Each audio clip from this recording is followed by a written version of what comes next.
Welcome back, everyone. This is your host, the DN WhatIf, here with another exciting fanfiction. Today, we're diving into the story of what if Deku had a perfect recall quirk? A special shout out to the original creator, Shansome. This is the permission statement by the author in written. Please make sure to show your support by checking out their work from the description. If you enjoy this video, don't forget to hit that like button and subscribe for more fanfiction content just like this. Now, let's get started with the fanfic. Reset. 7:58 a.m., Wednesday, third time. Izuku, are you okay? Midoriya Inko asked as her son shoveled katsudon into his mouth with his left hand, writing furiously into a fresh notebook with the right. You seem a little distracted today. Midoriya Izuku waved his pencil at her, making sure he finished chewing before he answered. Sorry mom, I just found a really interesting quirk and couldn't wait to note it down. Inko shook her head with a smile. Her baby really loved analyzing quirks. Oh really? What's this one called? I don't know its real name yet. Izuku shrugged, and she suddenly noticed that his bright green eyes were a little dimmer today. Did something happen? But I've named it Reset. Property of Izuku Midoriya, 13 years old. Quirk name, Reset. User, unknown. Ability, emitter, time reversal/manipulation. Observed use, 3 consecutive times so far, rewinding back from 7:50 p.m. to 7:58 a.m. No one seems to remember the reset other than me. It is unknown if the user can rewind further than this, or if their limit is capped at around 12 hours. But why are they creating a time loop in the first place, constantly rewinding back at the exact same time? Is there some event at 7:50 p.m. that they keep failing to stop? Possible applications, nearly limitless. In hero work, villain attacks could be predicted, police cases solved with extra time, and any human losses reversed. And in day-to-day life, well, everyone wants to fix their mistakes. Drawbacks, no drawbacks have been observed as of now. Midoriya, can you answer the last question, please? Yoshida-sensei prompted, his voice a bland monotone. It's C, sensei, Izuku replied, not even bothering to look up from his notebook. Correct, Midoriya. Next, Izuku zoned out again, letting the man drone on. Izuku sighed. If this class had been boring the first time, by the third Izuku was ready to leap out the window. Why couldn't he be stuck in a time loop on the weekend or something? He had hacked into the quirk database last loop. But there was no time manipulation quirk listed. If one did exist, they'd probably be in hiding or a well-known hero. The class bell chimed, and Izuku was already out the doorway. Oi, Deku! But apparently still not fast enough. Izuku turned around reluctantly. He played back his memory of the past few seconds, comparing it to the other variations of the day. Katsuki always got up just as he did, meaning that Izuku, unfortunately, couldn't avoid this talk unless he left class early. Confronting Bakugo was an incredibly talented teenager, blessed with reflexes, a powerful quirk, and the intelligence to consistently stay right behind Izuku grade-wise. Unfortunately, this inflated the boy's pride. A lot. Hey, you give up on being a damn hero yet? Katsuki demanded. Izuku raised an eyebrow. Why would I do that, Katsuki? Like every other time he'd used that name instead of Kaken, the blonde twitched the smallest bit.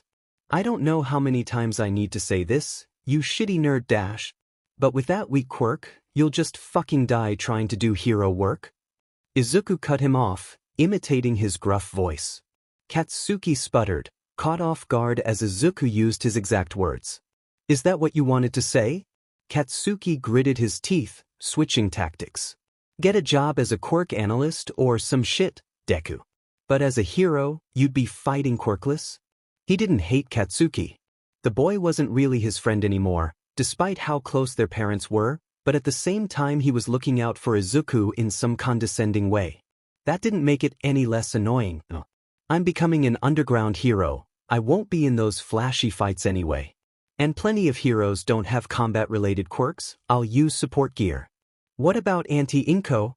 The third time through this conversation, it was essentially a script. Izuku's memory told him exactly what Katsuki was going to say, and word by word what he responded. My mother supports me, Izuku said, A bit more irritation than the last loop in his voice. You don't have the right to throw her name at me like that. Leave me alone. The blonde's eyes flashed. Izuku sidestepped in a fluid movement, and Katsuki stumbled over his foot, mid-lunge, and crashed to the floor. I'll never give up on being a hero, Katsuki. Izuku walked away from Katsuki, ignoring the angry shout behind him. Katsuki didn't make any more moves, though. Even Aldera couldn't help their favorite student if he started a fight in a crowded hallway. 3:17 p.m. Izuku texted his mom that he would be out with friends as soon as he got out of school. Lying to her felt horrible, but there were less than 5 hours till the next reset and he still had no clues to how to break out of the loop. Both resets so far, Izuku was a different spot at 7:50. He didn't notice anything special before the reset was already happening. So why was Izuku the only one who seemed to remember if the quirk's activation had no connection to him? Izuku had a photographic memory, his quirk letting him recall any moment in his 13 years of life with perfect clarity, including the first day he had consciousness. Weird. That could be why he could. But Izuku had never experienced a reset before, meaning that the quirk hadn't been used once over Izuku's entire lifetime. Izuku placed a hand on his forehead, already feeling a headache pound his skull. The suspects were endless. Even a 4-year-old newly awakening his ability could be the one causing this time loop. Did Izuku have to check every single kid in Mustatafu? How would he even do that? What if it was somebody across the world? He'd be unable to do a thing. He forced the panic away. He'd leave that possibility for later. Izuku chose a different street to stroll down this run-through, wandering aimlessly as his thoughts raced. Villain attacks. Maybe he'd find one right before the reset? That was exactly the kind of thing that'd force you to rewind time. 6:34 p.m. He got to see a pro-hero fight. Kamui Woods captured her easily using his quirk, Lumber, without any deaths. Izuku was so excited to see a pro fight in person, flashing back through the memory over and over with a grin. The giddiness started to fade though, as he realized he still had nothing to show for this loop. His phone was constantly monitoring the police radio, which he'd gotten into easily. They really needed more security if a 13-year-old could hack into it, but there weren't any more villains showing up. Not that Izuku wanted a villain to attack, of course, but he didn't have any other ideas. His eyes caught on a bright sign, reading out Starlight Cafes in glowing yellow. He stifled a yawn. Coffee sounded pretty amazing right now. Then he dismissed the urge. Something could happen right past the street, and he'd miss it. He couldn't take the chance. This time loop thing was really not as fun as it should be, Izuku sighed as he walked away. Everything was reset once again in a brilliant display of power. The world deconstructed around him, roads and buildings and people reduced to blocks and drifting away. They were replaced by a field of pure white, expanding faster and faster. Izuku turned to meet the light as it approached from behind, closing his eyes just before he was engulfed in light. Wait a minute. Didn't that mean the reset had just come from that way? Reset. 7:58 a.m., Wednesday, 4th time. Where he just was, Izuku realized, was close to the quirk's user. In an incredible stroke of luck, his search had been narrowed down. Slow down on your food. Izuku, you're not late. Sorry, Mom. 3:10 p.m. Excuse me, Yoshida-sensei? The teacher paused, surprised. Yes, Midoriya? Can I leave early? I have a cram class soon, and I don't want to be late. Yoshida-sensei merely nodded, and Izuku passed a grumbling blonde on his way out. Izuku activated his quirk, setting off on the exact same path he took in his memory. 7:26. By finding where he was last reset using a mapping app, he could systematically search in a wide radius around it. He'd skipped the Kamui Woods fight in a tremendous show of self-control, giving him plenty of time to find Reset's user. Is what Izuku had thought, like a foolish fool. He slumped his shoulders as the truth hit. Without some kind of high-level vision quirk, or ragdoll search, one teenager just couldn't search through an entire area in time. Obviously. Maybe he should go to the police? I've been hit by a 1-in-a-million time travel quirk. You've got to help me break out of a time loop. Never mind, there's no way they'd believe him. Izuku blinked out of his thoughts, realizing he was standing in front of the Starlight Cafe once again. His exhausted body must really want coffee. That's how he found himself taking a booth near the counter, feeling himself relax a little in the cafe's lighting. "Hello, what can I get you today?" a bright voice said next to him. Izuku glanced up to see a brunette smiling at him, menu in hand. Why was someone his age working in a cafe? Coffee? Photographic memory, and he still couldn't remember what else he was supposed to specify. Figures. What size? The girl prompted kindly. Uraraka, he read off her name tag. Medium, please. I'll be right back then. Uraraka walked away, and he checked his phone. 7:45. 5 minutes then. His only goal right now was filling up on caffeine before he was forced to go through the day, yet again. He'd think of something new next loop. Wait, would the caffeine even transfer over? Izuku absently wondered how he was so calm about the whole time loop thing. Maybe it was because reliving his past was exactly what his quirk did? When he met Reset's user, maybe he'd asked them if they felt the same way. Then a man burst through the door, and Izuku almost jumped out of his seat. He was tall, his face sharp and alert and a little bit scary. His eyes scanned over Izuku and the few customers before landing on the employee there, Uraraka. Izuku's gaze sharpened, photographic memory feeding him more and more details on instinct as the man stormed up to the counter. That pink coat was ugly, really, what was he even thinking?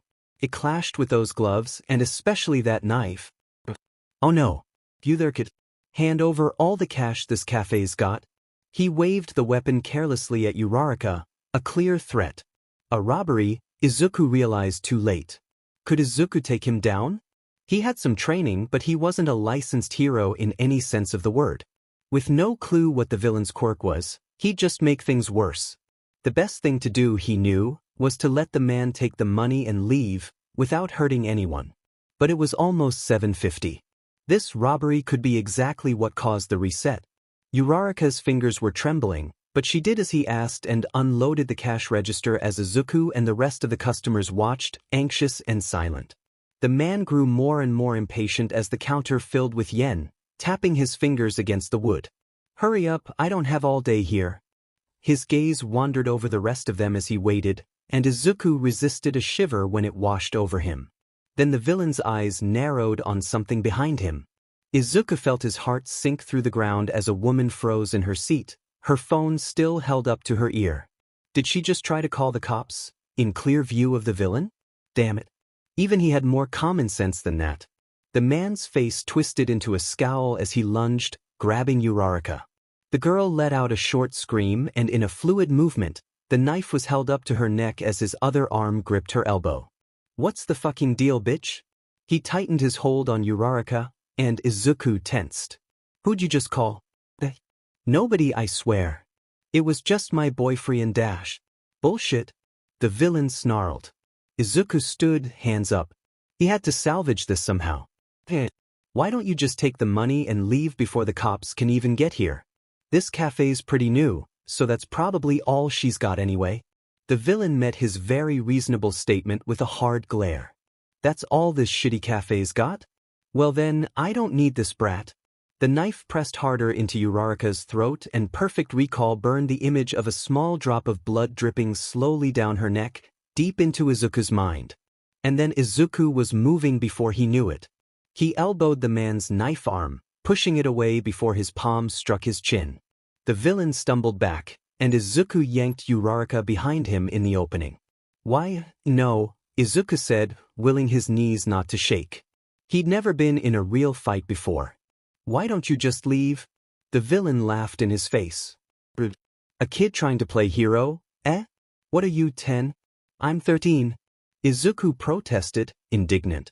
Did he really look that small? Whatever, Brett. I'm going to fucking kill both of you, and then that bitch over there on the phone. The villain lunged.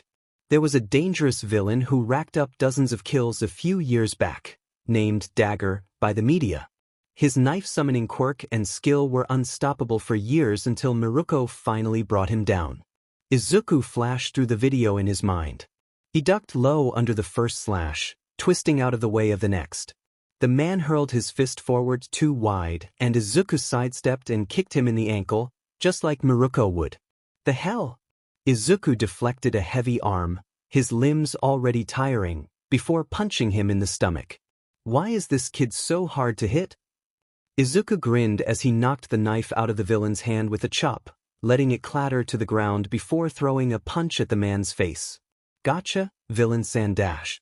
His much smaller fist stopped as the man's palm closed around it, and the villain smirked. No, I got you, brat. Izuku's vision went white for a moment. He felt like he was on fire as a sharp sting ran through his entire body at once. His thoughts were stilted as his mind was forced to memorize the sensation, before he toppled to the ground, completely numb. A touch-based electrification quirk, Izuku realized. Activated with all 5 fingers. All Izuku had focused on was the knife. So many years spent on quirk analysis and he forgets about the villain's quirk in his first real fight. He'd been so stupid. How does it feel? Much worse than any taser, huh? The man chuckled, picking up the fallen knife. Serves you right, thanks. But don't worry, I'll end you soon dash. Leave him alone. A fist slammed into his face, almost knocking the villain over. Izuku blinked. Uraraka? The villain growled. Uraraka grabbed Izuku's elbow, trying to drag his fallen body away. No, you need to run away. Izuku urged. What do you dash? Uraraka huffed. Think I'm doing? There was no way they could outrun the villain like that. He raised the knife high, aiming for the still paralyzed Izuku. But instead of moving, Uraraka raised her arms wide in front of him like a shield, her face setting into something determined. Izuku forced his eyes shut, desperately refusing the memory. Yet he still heard it happen. The unmistakable sound of the girl he'd known for minutes sacrificing herself, and that was enough to make him scream as everything went white once again. Reset. 7:58 a.m., Wednesday, 5th time. Izuku, is something wrong? Izuku's smile didn't reach his eyes. I'm fine, Mom, don't worry. Inko bit her lip. If you're sure, honey. Just tell me if there's anything I can do to help, okay? I'm fine, Izuku said, his eyes burning. He'd be prepared this time. 3:10 p.m. Property of Midoriya Izuku. Reset. New information, Reset's user is found to be Uraraka, a girl who seems to be around my age. Quirk seems to activate automatically when the user is in critical condition. The page tore there, his pencil stabbing through the page. He took a deep breath and kept writing. Can she use Reset at will then? Given that Uraraka had no clue the villain was going to attack, her quirk doesn't carry her memories back with her as mine did. But what? Doesn't that make Reset completely useless? Excuse me, Yoshida-sensei? The teacher paused, surprised. Yes, Midoriya? Can I leave early? I have a cram class soon, and I don't want to be late. 7:40. Usually, the more Izuku viewed a memory, the less emotion he would feel watching it. But now, as Izuku's mind played back the villain fight over and over until the ache in his chest had turned into an angry blaze, that just wasn't true. Seeing Uraraka, bright and alive as he walked into the cafe, was disorienting. He probably stared a bit too long as he took the same seat as before. Hello, what can I get you today? Izuku glanced up. Can I have a coffee, medium please? I'll be right back, Uraraka said, walking away. Izuku watched her for a moment, then checked his phone. 7:45. Izuku moved from his seat, ducking under the counter while Uraraka's back was turned. And then he waited patiently as the villain walked in, that fucking knife clenched in his hand. The scene played out again in front of Izuku's eyes, almost like he was using his quirk. The villain leaned on the counter, ordering Uraraka to start handing over money. A tense minute, then the dumb woman made her call and the man lunged for Uraraka. Izuku rose, batting his arm away. Both the potential hostage and villain stared at him, confused. Where the fuck did you come from dash? Izuku cut him off with a punch to the jaw. The knife swung out on reflex and Izuku ducked, kicking him between the legs. The man screamed like a wounded bear, dropping the knife. Izuku kicked it aside. The villain's hands shot forward, reeking of ozone and glinting like sparks. Izuku weaved through them, throwing his own jabs and not letting his guard down for a second. Not this time. Not again. He caught Izuku's punch and his furious glare turned into a vicious grin, only for nothing to happen. The man looked down at Izuku's gloves, a bright red that matched his shoes, eyes going wide. It's rubber, asshole. Izuku's right hook slammed into his head and the villain fell to the ground, unconscious. He whirled around, pointing a gloved finger at the woman whose mistake caused this whole situation, and would promptly receive a decent portion of the blame. At least from Izuku. Please tell me you actually called the cops, lady? 8:23 p.m., Wednesday, 5th time and 4th reset. Izuku watched as the police took the villain away, Quirk suppressing handcuffs locked tight onto the man's wrists. It was finally over. After going through the same day 5 times, even more if you factored in his use of perfect recall, he was out of the time loop. He'd found Reset's user. Uraraka was his age, and this was the first time she had used her quirk, not that she could even remember it. Reset must have some kind of specific activation condition, or maybe it only worked when she died. Izuku frowned at that thought. Either way, Uraraka would have lived quirkless since no one knew about Reset. He couldn't imagine having gone through that in a quirk-focused society. He wanted her help. If Reset could be activated without harming her, then they basically had a way to travel back in time. Izuku could save so many people with an ability like that. Yet he knew nothing about Uraraka besides that she was amazingly brave and could throw a mean punch. How would he convince her that she even had a quirk, not to mention to use for hero work? A man walked up, breaking Izuku out of his thoughts. He wore a kind smile and a tan coat, waving at Izuku and Uraraka as he approached. Hello. My name is Tsukachi Naomasa, and I'm a detective. Are you two all right? Yeah, Uraraka replied, and Izuku simply nodded next to her. Wonderful. Tsukachi pulled out a notepad and pen. Is it okay to ask the two of you some questions about this incident, then? They took a booth in the cafe, and Tsukachi sat across from the two of them. Most of the customers and police already cleared out. Tsukachi was probably questioning them here to save their parents an anxious trip to the station. You're Uraraka, right? Do you work at this cafe? Tsukachi asked. Yep. My part-time shifts from 5 to 8 o'clock. Wait, so you got robbed just before you got off shift? Izuku blurted. Damn, that was tough. Yes. Can you give your account of what happened here? Tsukachi asked. The man stomped through the door, and immediately I saw the knife in his hand. The cafe went silent. Uraraka bit her lip.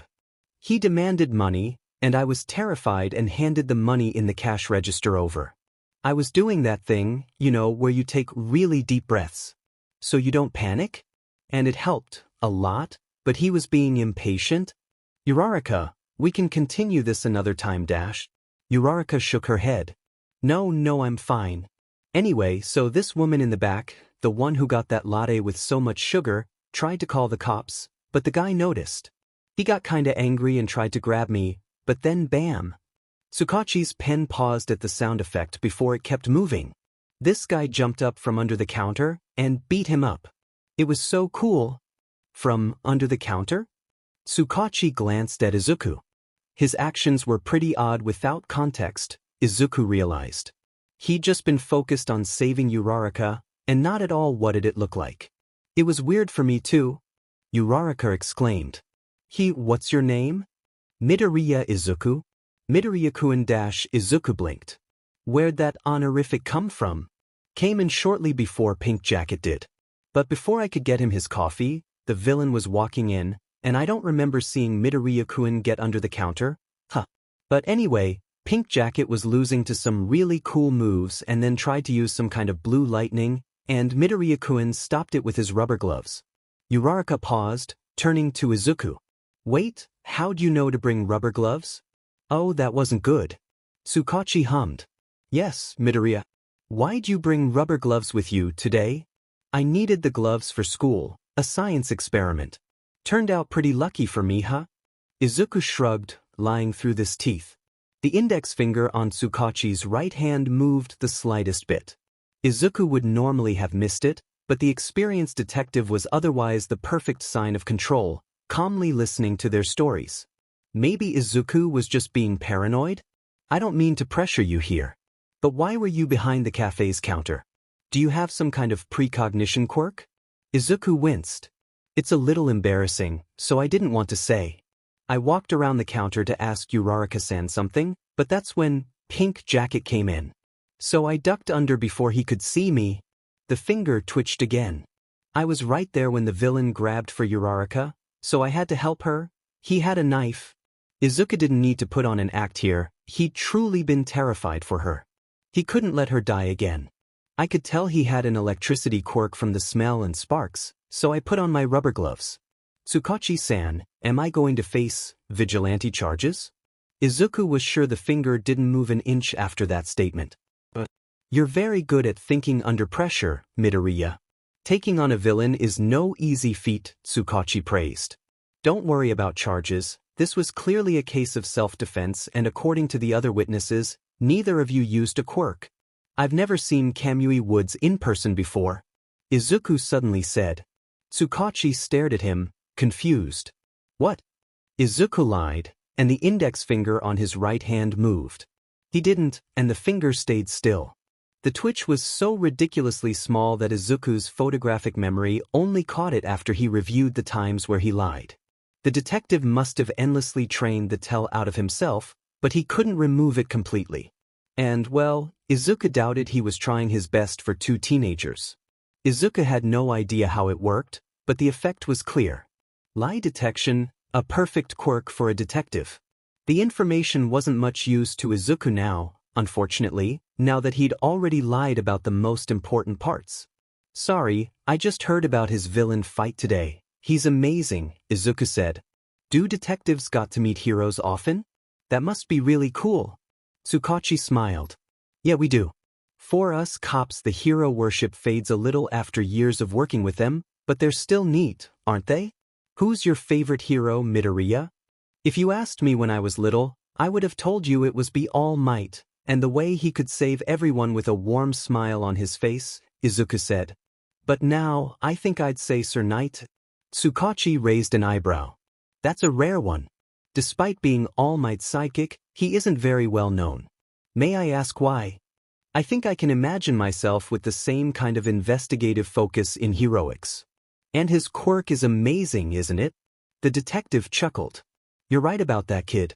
Having future knowledge is any hero's dream.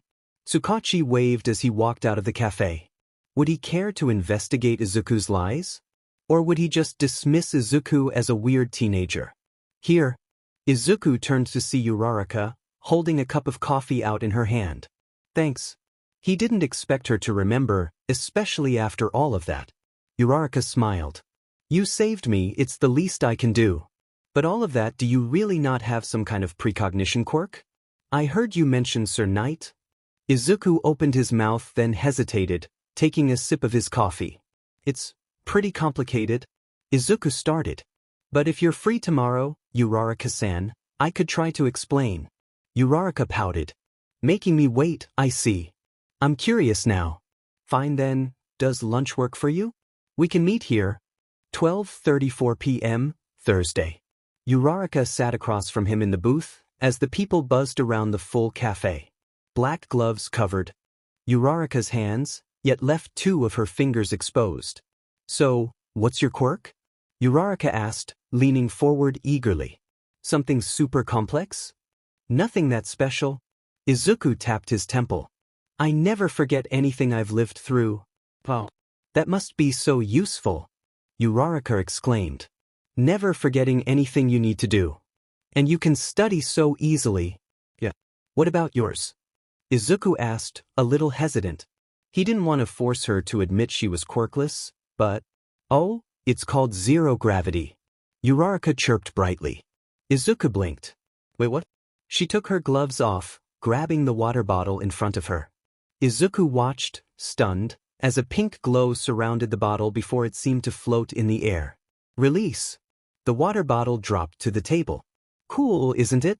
Yeah, it is. She clearly had a touch-based quirk, completely different from Reset. Was he wrong? No, Uraraka definitely had Reset. Maybe she had two quirks? You either got one of your parents' quirks, a combination of the two, or something completely new, and if you were incredibly unlucky, nothing. Some of the more unique quirk combinations could sometimes seem like two separate abilities, but they were just a single versatile ability. It was theoretically possible, though very rare, to be born with two.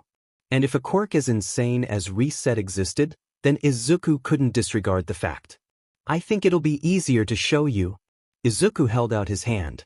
Through skin contact, I can show people my memories. Uraraka stared. And you're willing to show me them? Isn't that like letting me inside your mind?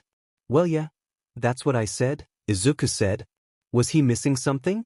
Uraraka took his hand after a moment's hesitation and Izuku closed his eyes, searching for the right memory. Hello, what can I get you today? A bright voice said next to him.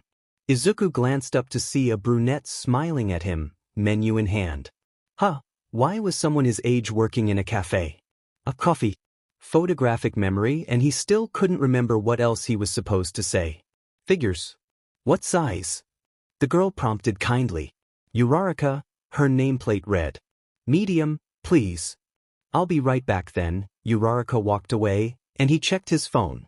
Uraraka's eyes were wide. Wow, that was so weird. What? Everything was in so much detail. Like, max resolution or something. Oh, that must be because of my perfect memory. Izuku mused. He hadn't realized that it could be disorienting. You don't have a headache or anything, do you? Nope, I'm good. But, Uraraka frowned. That memory, it's not what happened. You went dashed, her voice dropped, imitating his. Can I have a coffee medium, all smooth like? No, I can assure you that's what happened. The first time at least. Huh. Uraraka, you have another quirk? Izuku said. You probably don't believe me, but I can prove it. What? But I already have zero gravity. Uraraka protested. I got its properties from both my dad and my mom. How can I have another quirk? Izuku shrugged. It's super rare, but not impossible to have two. Alright, what is it then? Time reversal, Izuku stated. You can rewind time, including everything and everyone around you, back at least a day. Uraraka laughed. That's hilarious. Wait, you're serious? That's actually possible for a quirk. Izuku let out a sigh. Yep. Time travel's insane, but well, he shrugged. You can negate gravity, and one of the top 10 heroes is a washing machine. I don't think anything's really impossible anymore. That's why you ordered differently in that memory, and how you stopped that guy so easily and came in right before he did. Uraraka realized. You're saying that I activated this quirk on you, somehow, and sent you back in time?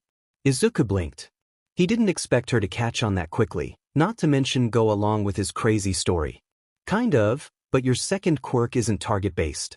I've analyzed Reset a bit already. That's what I named it, by the way.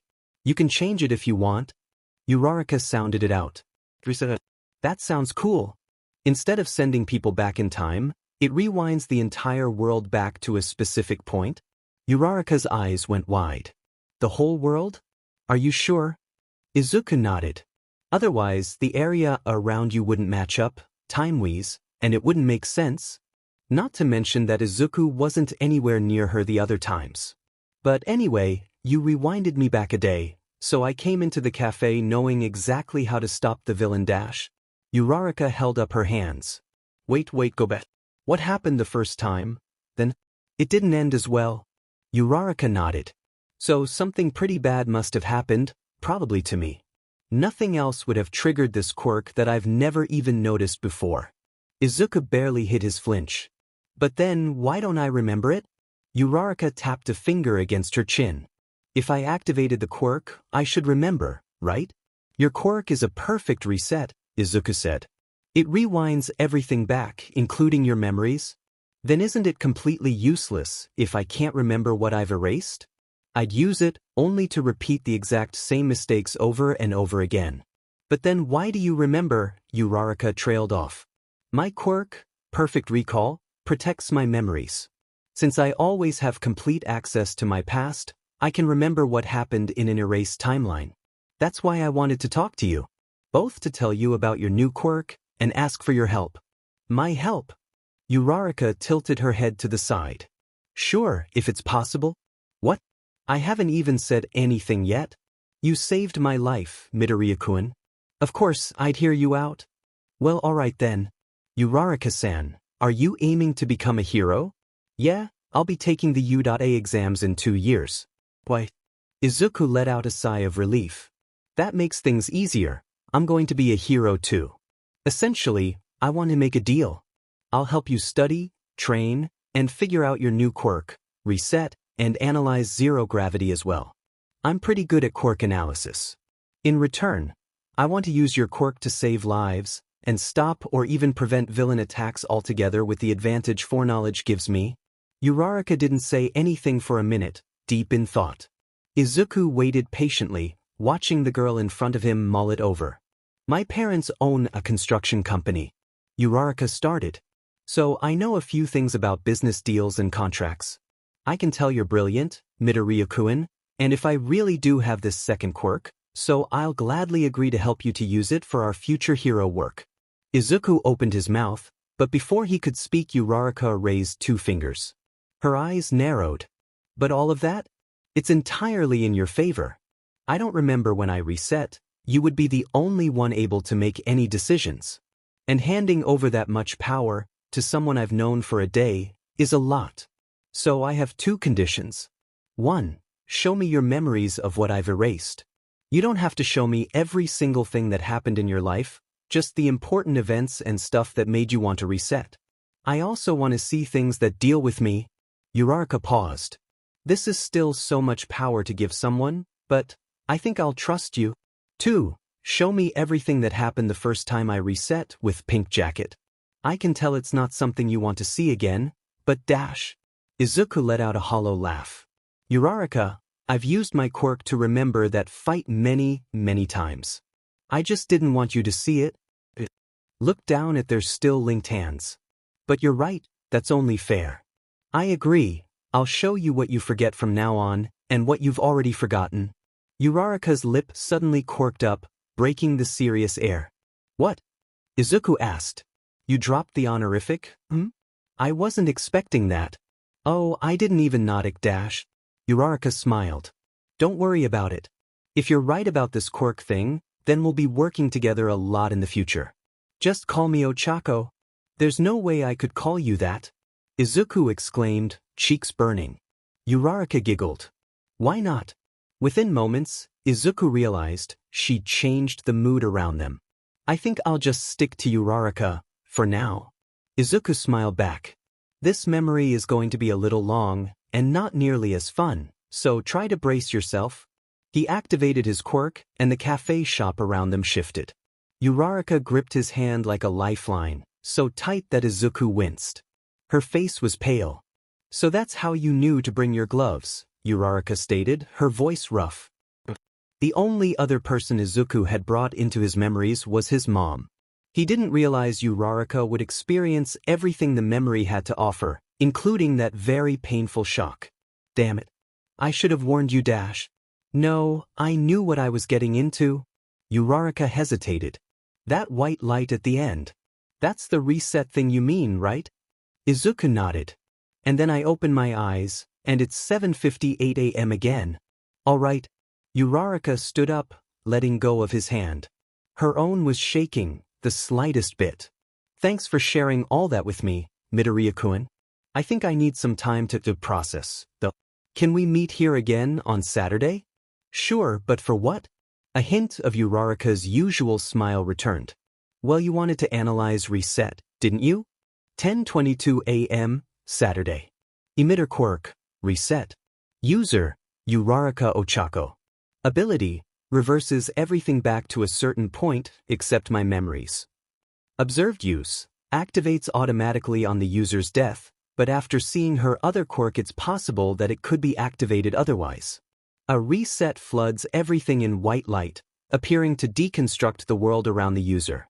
In my experience, the reset took me back to 7:58 a.m. from 7:50 p.m. Is that its maximum duration? Possible applications. If we both agree to reset, then we've gifted ourselves with hours and hours of accurate foresight. That'd be invaluable to hero work. Drawbacks. Uraraka's quirk reverses her own memories as well. But if a reset causes any symptoms of quirk overuse, those negative effects would be instantly reversed as well. Uraraka skimmed through the page, curious. You've got a lot of cool theories here, Midoriya-kun. What's the blank page here for though? Oh, that's usually where I sketch the quirk's user. Izuku scratched the back of his head. People don't usually see these notebooks. I mean, if you don't want me to draw you, Uraraka? No, I think it'd be neat. That's good then. By the way, has anything felt different since your quirk awakened? Uraraka nodded. Yeah. I didn't notice it last time we met. But there's like this tingling feeling dash. She poked her stomach. Phew. It's not the same as zero gravity, but I can tell there's something new now. It's hard to explain. Have you tried using reset since Thursday? Izuku asked. Nope. I didn't want to forget all of this, and you might have to stop that guy again. I wonder how'd you even convince me a second time? Honestly, Izuku wouldn't mind beating Pink Jacket up again. But he was still happy about the way things went. Then why not try it now? Izuku suggested. I don't think your quirk can rewind super far, and it's already been about 3 days since the robbery. I doubt you'll go past Thursday. Uraraka closed her eyes, focusing. I'm trying to use it, but nothing's happening, she said after a minute. I can tell I have the quirk now, but how do I use it? Izuku tilted his head, considering. Well, how do you use zero gravity? Uraraka blinked, surprised at the question. I just touch something with all 5 fingers and the quirk reacts. Honestly, it's more of an effort to not float stuff. And then when I want to release, I put my hands together and the energy pauses, basically, and then everything falls down. Izuku hummed. So maybe reset only works if your hands are together? Uraraka took off her gloves, placing them on the table before lining up her fingertips. A bright light shone between her hands, a mix of blue and pink. Oh. Zero gravity's pink, so that blue must be it. Holding my hands together feels weird, like I'm constantly using up power. Wait, I remember now. Remember what? You said I brought you back at 7:58 a.m., right? That's around when I wake up. On Wednesday, I dropped my phone and just barely caught it before it slammed into the floor. My hands were together, just like this, and I yelled, save. Uraraka's hands glowed blue. Though I ignored the feeling at the time, that must have been what set the checkpoint. Resets just like a video game. Izuku realized. You say save to set it up, and then when you say resets, time is reversed back to the first activation. Uraraka blinked, her hands still pressed together. So like, if I say reset, reset. 10:25 a.m. Saturday, first reset. Though I ignored the feeling at the time, that must have been what set the checkpoint. Izuku stared at her. What? They needed to be careful with that. He placed a hand on her arm, showing her what happened seconds ago. Resets just like a video game. Izuku realized. You say save to set it up, and then when you say resets, time is reversed back to the first activation. Uraraka blinked, her hands still pressed together. So like, if I say reset, Uraraka gasped. It works with just a word, that's so cool. All I need to say is reset, reset. 10:25 a.m., Saturday, second reset. Though I ignored the feeling at the time, that must have been what set the checkpoint. Wait, what are you doing?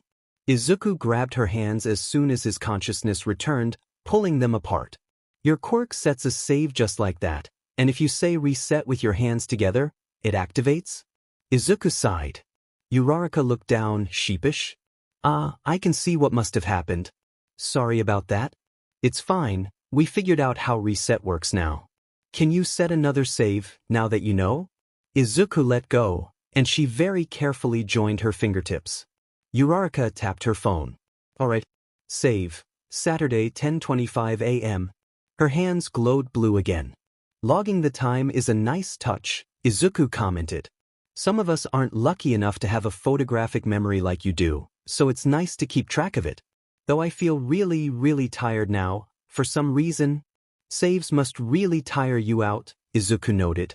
So that's what the main drawback of reset was, sapping her stamina whenever she set a save. You should limit checkpoints to once a day. I don't want to push a powerful quirk and potentially hurt you. A snore cut him off. Izuku glanced over to see Uraraka's head down on the table, fast asleep as her brown hair covered her face. He reached out a hand to wake her, then paused. There were dark circles under her eyes. She'd gone through a robbery and unlocked a new quirk. Before she could process it, Izuku showed her how the villain attack could have gone worse in maximum detail. How did it feel to hear your own death? Izuku winced, his hand dropping to the table. He'd really sprung so many things on Uraraka, within days. The least he could do was let Uraraka rest a little. 7:43 p.m., Tuesday.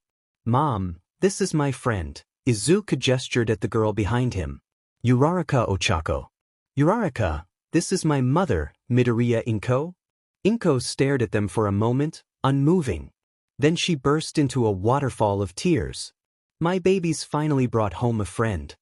Izuku blinked, taken aback. The last time he'd brought anyone home was when he was still friends with Katsuki, over 6 years ago. No wonder his mother was surprised. Hello, Midoriya-san. I've heard a lot about you from your son. Uraraka chirped. It's great to finally meet you. No, the pleasure's all mine. You can call me Inko. Sure, Inko-san. Being around cheerful people was weird, Izuku decided. Mom, we're going to go study in my room, if that's all right. I'll have dinner ready in a bit. Uraraka snickered as he closed the door behind them. What? Izuku asked, already suspicious. Izuku, you're the biggest hero nerd I've ever seen. Izuku abruptly realized that all of his walls were covered in hero posters. Merch and figurines were everywhere, mostly All Might themed with several other heroes strewn about like a miniature fan convention. Actually, on second thought, let's go back downstairs. This is almost like a museum, Uraraka exclaimed. Can I touch any of this? No. Uraraka was already poking at his different figurines, excited. Izuku sighed. You even have 13, Uraraka whispered. Are you a 13 fan? Izuku asked. She's pretty cool. Uraraka nodded, vigorously. Yeah, she's super amazing. My dream is to be a rescue hero, just like her. You both have space-themed quirks, too, Izuku noted. Though I think you wouldn't want to be solely rescue-focused. 13 almost only acts in rescue situations, saving people from natural disasters and similar events. Probably because of how dangerous her quirk is. I don't think I'd be able to fight hand-hand well in a bulky spacesuit, either. Your zero gravity, on the other hand, would be pretty great in combat and much more controlled. Really? Uraraka tilted her head. I always thought the main thing I would use it for would be lifting like rubble and stuff. I guess I can float someone up high, then drop them? Most villains can't do anything when they're stuck in the air, so you could capture people easily like that. Or just negate the gravity on something heavy, chuck it at them, and release. I kinda see your point. I also want to learn to fight as you did in the cafe. That was so cool. Where'd you learn to do that anyway? I knew I needed martial arts to fight as a hero since my quirk isn't very strong. So I pressured Mom to put me into a dojo and started training early. Izuku shrugged. Perfect recall lets me learn things a lot quicker. Speaking of which, didn't you come here to tutor you in math? Uraraka scratched her cheek. Honestly, I was kind of hoping you wouldn't remember Izuku stared at her. Uraraka, I physically can't forget anything. Uraraka pouted. I wish I had perfect recall. School would be so easy. You have 2 incredibly powerful quirks. The first literally allowing you to rewind time and the second one actually overwrites a fundamental force B. But Midoriya-kun, you can memorize study guides. Anyone can do that. 6:23 a.m. Thursday. You're like a demon, Midoriya-kun. Uraraka panted, barely keeping up next to him. We've been running for so long. Izuku glanced over at the struggling brunette. Sweat covered her face as she sent a death glare at him, her shorter strides pounding against the sidewalk. What? It's only been half an hour. Exactly. You said we were doing some light training? Uraraka stated. Yeah. This Uraraka huffed. Is a bit more than that. Who even runs miles this early in the morning? You made me get up at 6, Midoriya-kun. This is basically torture, I'm telling you. Izuku glanced at her. You know, we can stop if you want dash. I never said I was going to quit. Uraraka cut in, fierce. I can handle this. Alright then. Onward. That was horrible. I wish I could go back in time and tell my past self never to agree to this. The brunette grumbled as she gripped her knees, gasping for air 30 minutes later. Yet despite her words, Izuku noted, Uraraka hadn't complained once the entire rest of the run. Izuku laughed. I might be able to actually. Does your Tuesday save still work, Uraraka? Uraraka placed her hands together, concentrating. No, I don't have any S checkpoints. So the save lasts a whole 3 days, then? Izuku mused. That's useful. Is that why you told me not to set any checkpoints on Tuesday? Yeah. I didn't know any other way to test the limits of save besides trial and error. So should we set a checkpoint every 3 days, then? To make the most of it? Uraraka asked. Izuku shook his head. Daily ones are better. We can still use it if we need to, but a whole 3 days is a lot to erase. Right? You'll have to relive all of that time, Uraraka said. What was doing that like last week? Going through the same day. I didn't really do much that day besides try to figure out the reset. Katsuki flashed in his mind. How long could he avoid the blonde, stop that conversation from happening again? Though, there was one irritating conversation that I got to dodge with the foresight. Thanks for that. For what? Uraraka raised an eyebrow. Discovering my quirk through a super traumatic experience? Yes. She smiled. You're welcome, Midoriya-kun. I'm happy I did too. Izuku drifted through his classes as he always did, half zoned out. The teacher asked him more questions than the rest of the class, as usual, as he leaned back in his seat. He was known as the top student at Aldra Junior High, and for this, he was respected by students and teachers. Yet those same students felt that his, admittedly helpful, quirk was the only reason behind his success, and laughed at his dream of being a hero. 13-year-olds didn't care about Night Eye or Eraserhead, the heroes Izuku looked up to. They, along with almost everybody in quirk society, only thought of the flashy heroes and their overpowered quirks. When compared to Endeavor's burning flames and Miruko's kicks, a kid with enhanced memory striving to become a hero seemed ridiculous. And that reminded him of the burning gaze drilling into him from behind. Katsuki didn't believe Izuku could be a hero. The very idea that he was attempting to do so was seen as a personal attack, so his goal was essentially to convince Izuku he was weak. Hence, calling him useless, even after so many years and still surpassing his test scores. Yet to the blonde's daily rage, Izuku wouldn't give up. He knew the potential of perfect recall and would try his best to save all the people he could, like All Might, even if he would never be able to fight like the symbol of peace did. Izuku wasn't safe anywhere near school. Though attacking someone with a quirk was a high offense, the school would wave it off for their explosive hero hopeful. Izuku had been dodging Katsuki since that Wednesday. Finding Uraraka had given him more determination to be a hero than ever before, and he'd been avoiding the blonde's yells and confrontations with more haste than before. The bell rang, and Izuku sprinted out of the classroom. Surprisingly, there was no shout for Deku, or any angry blondes chasing after him. His bully was taking a day off, for some reason. Not that he was complaining.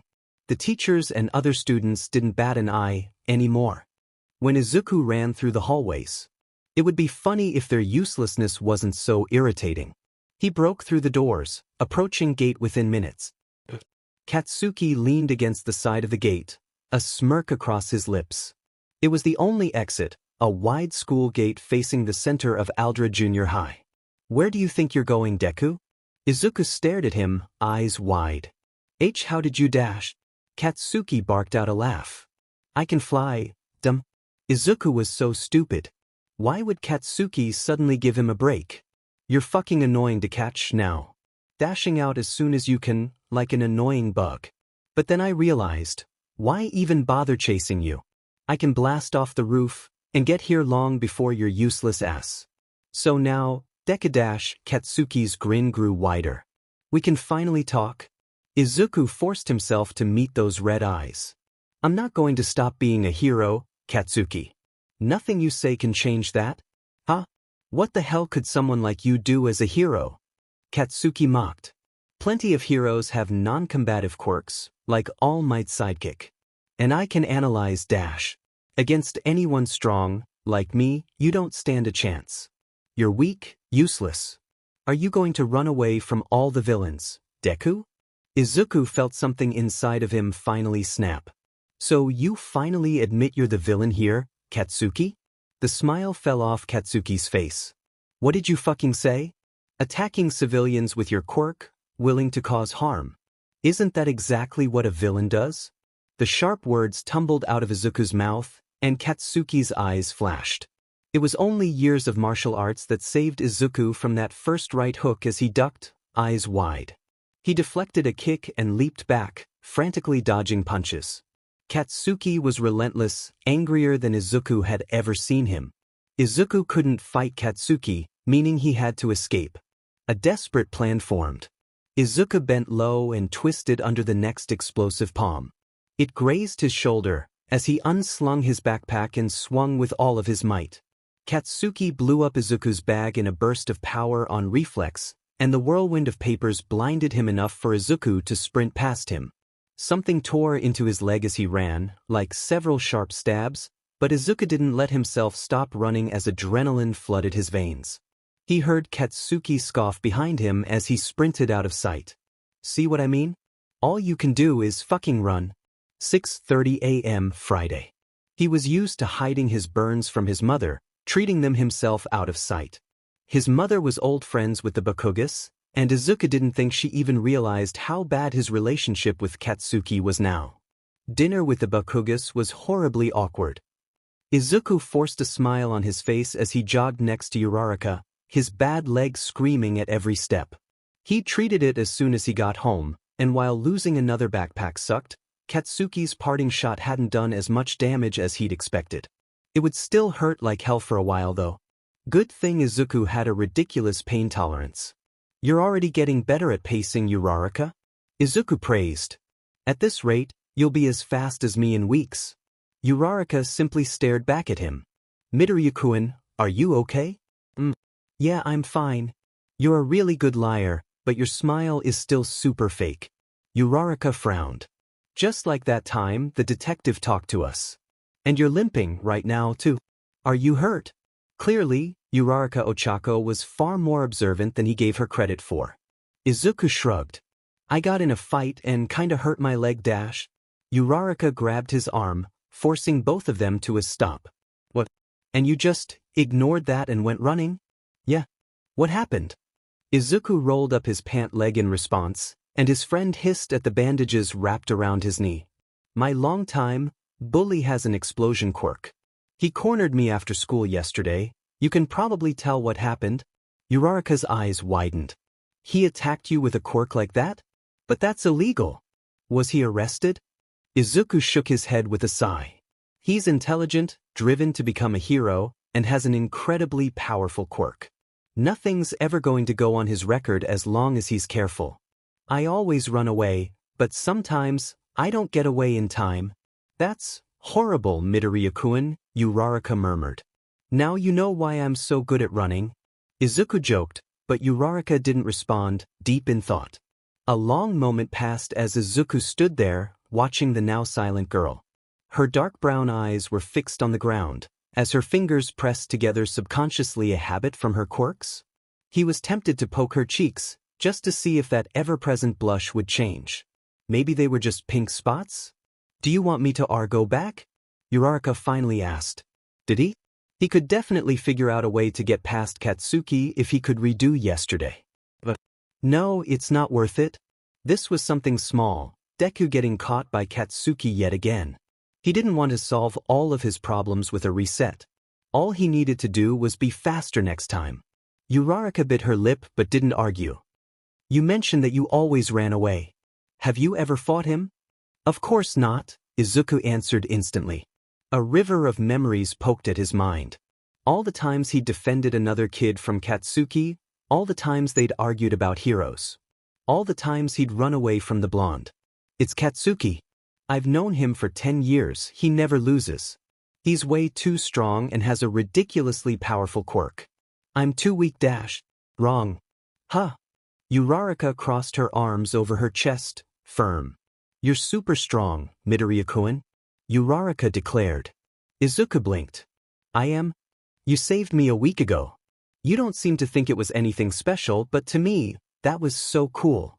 You jumped in to save me, and fought the villain fearlessly, like pow pow. Uraraka's arms gestured wide, and Izuku couldn't help but smile at her antics. Uraraka, that was nothing. With the reset, I knew exactly what I was getting into dash. The fact that you'd already lost to that villain, painfully, just makes it even more impressive. You still took that armed villain down like it was nothing. I've never met this Katsuki guy, but you know, you're Midoriya-kun. She said his name like it was an argument all on its own. So why can't you fight him? Izuku opened his mouth to protest only to close it as his excuses turned to ash. She was right, he realized.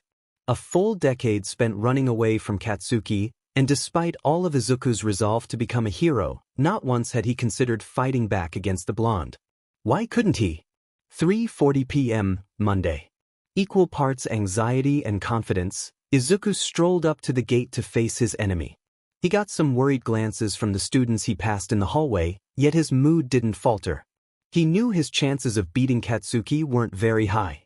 But the very fact that he was trying now, that he was actively planning a way to take down the blonde after a lifetime of hiding in fear, was exhilarating. Maybe that made Izuku a little crazy. Well, there was a crowd forming to watch the fight, far back to avoid the coming explosions. A bunch of details ran through Izuku's mind: the cooler weather, the slight breeze pushing against the trees on either side of the gates, the empty road behind the school, and the disappointing lack of teachers. Then he pushed all of that excess information out, focusing on the familiar blonde leaning against the brick walls of the gate. Katsuki glared. You sure took your time, shitty Deku? I didn't ask you to wait for me, you know. Whatever. Katsuki's hands crackled with sparks. This time I'm going to show you your fucking place. Izuku willed his trembling hands into fists, spreading his feet apart as he lowered into a stance. A shaky but real smile fell on his face. Katsuki smirked. You're not running away this time, eh? The sweet smell of nitroglycerin floated through the air. Nope, Izuku stated. I'm done putting up with your bullshit, Katsuki. The angry blonde lunged. What did you just fucking say, dash? Thousands of memories flashed into his mind, of all the battles and beatdowns he'd seen Katsuki start. Izuku sidestepped the punch, grabbing Katsuki's arm and twisting with the momentum, throwing the boy over his shoulder. Katsuki always started with a right hook. The blonde slammed into the ground, stunned for barely a moment before he was up swinging.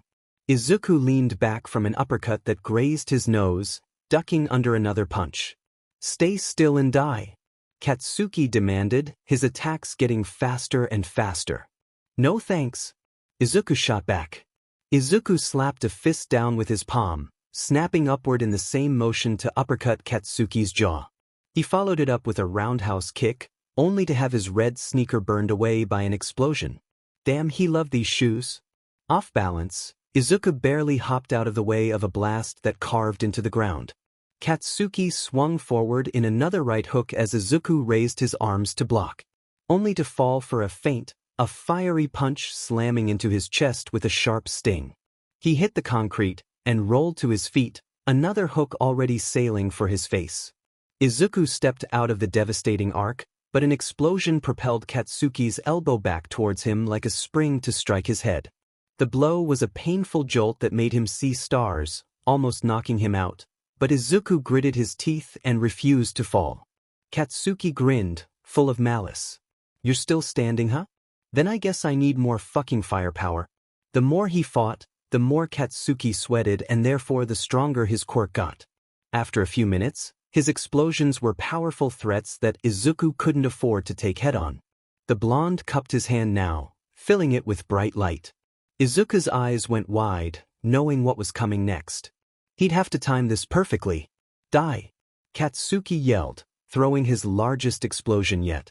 In a single motion, Izuku dove to the side and shrugged off his school uniform, barely escaping the blast radius as the explosion smashed through his shirt. Smoke filled the air. Gotcha, fucking Deku?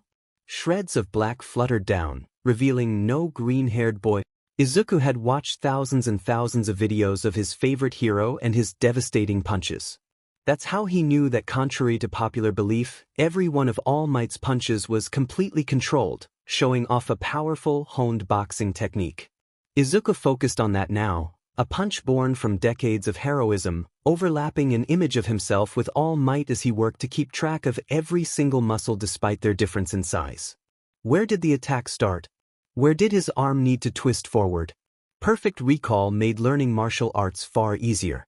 Yet what people didn't realize was that Izuku could copy any move he'd seen before, as long as his body could physically perform it. Izuku clenched his right fist to his side as the air cleared, flowing his entire body into a single blow just like he'd seen his idol do millions of times before. And Katsuki's eyes went wide, seeing the slightly burned Izuku right in front of him far too late. Smash! Izuku yelled. His punch slammed into Katsuki's gut with a crack, bending the boy over from the force. Katsuki coughed for breath, completely winded. Then the blonde's head snapped up, burning eyes meeting green, angrier than Izuku had ever seen him. Katsuki's eyes burned, angrier than Izuku had ever seen him. Sweat dripped down his forehead as his face set into a scowl, a picture of rage that was immortalized in Izuku's perfect memory. Fucking Deku. The name was said with such hate that it prickled Izuku's skin. Izuku's bare arms tanked the powerful explosion, almost going numb. Katsuki's next kick grazed his face, and Izuku threw a jab in the opening at his stomach before ducking under a blast that scorched his hair.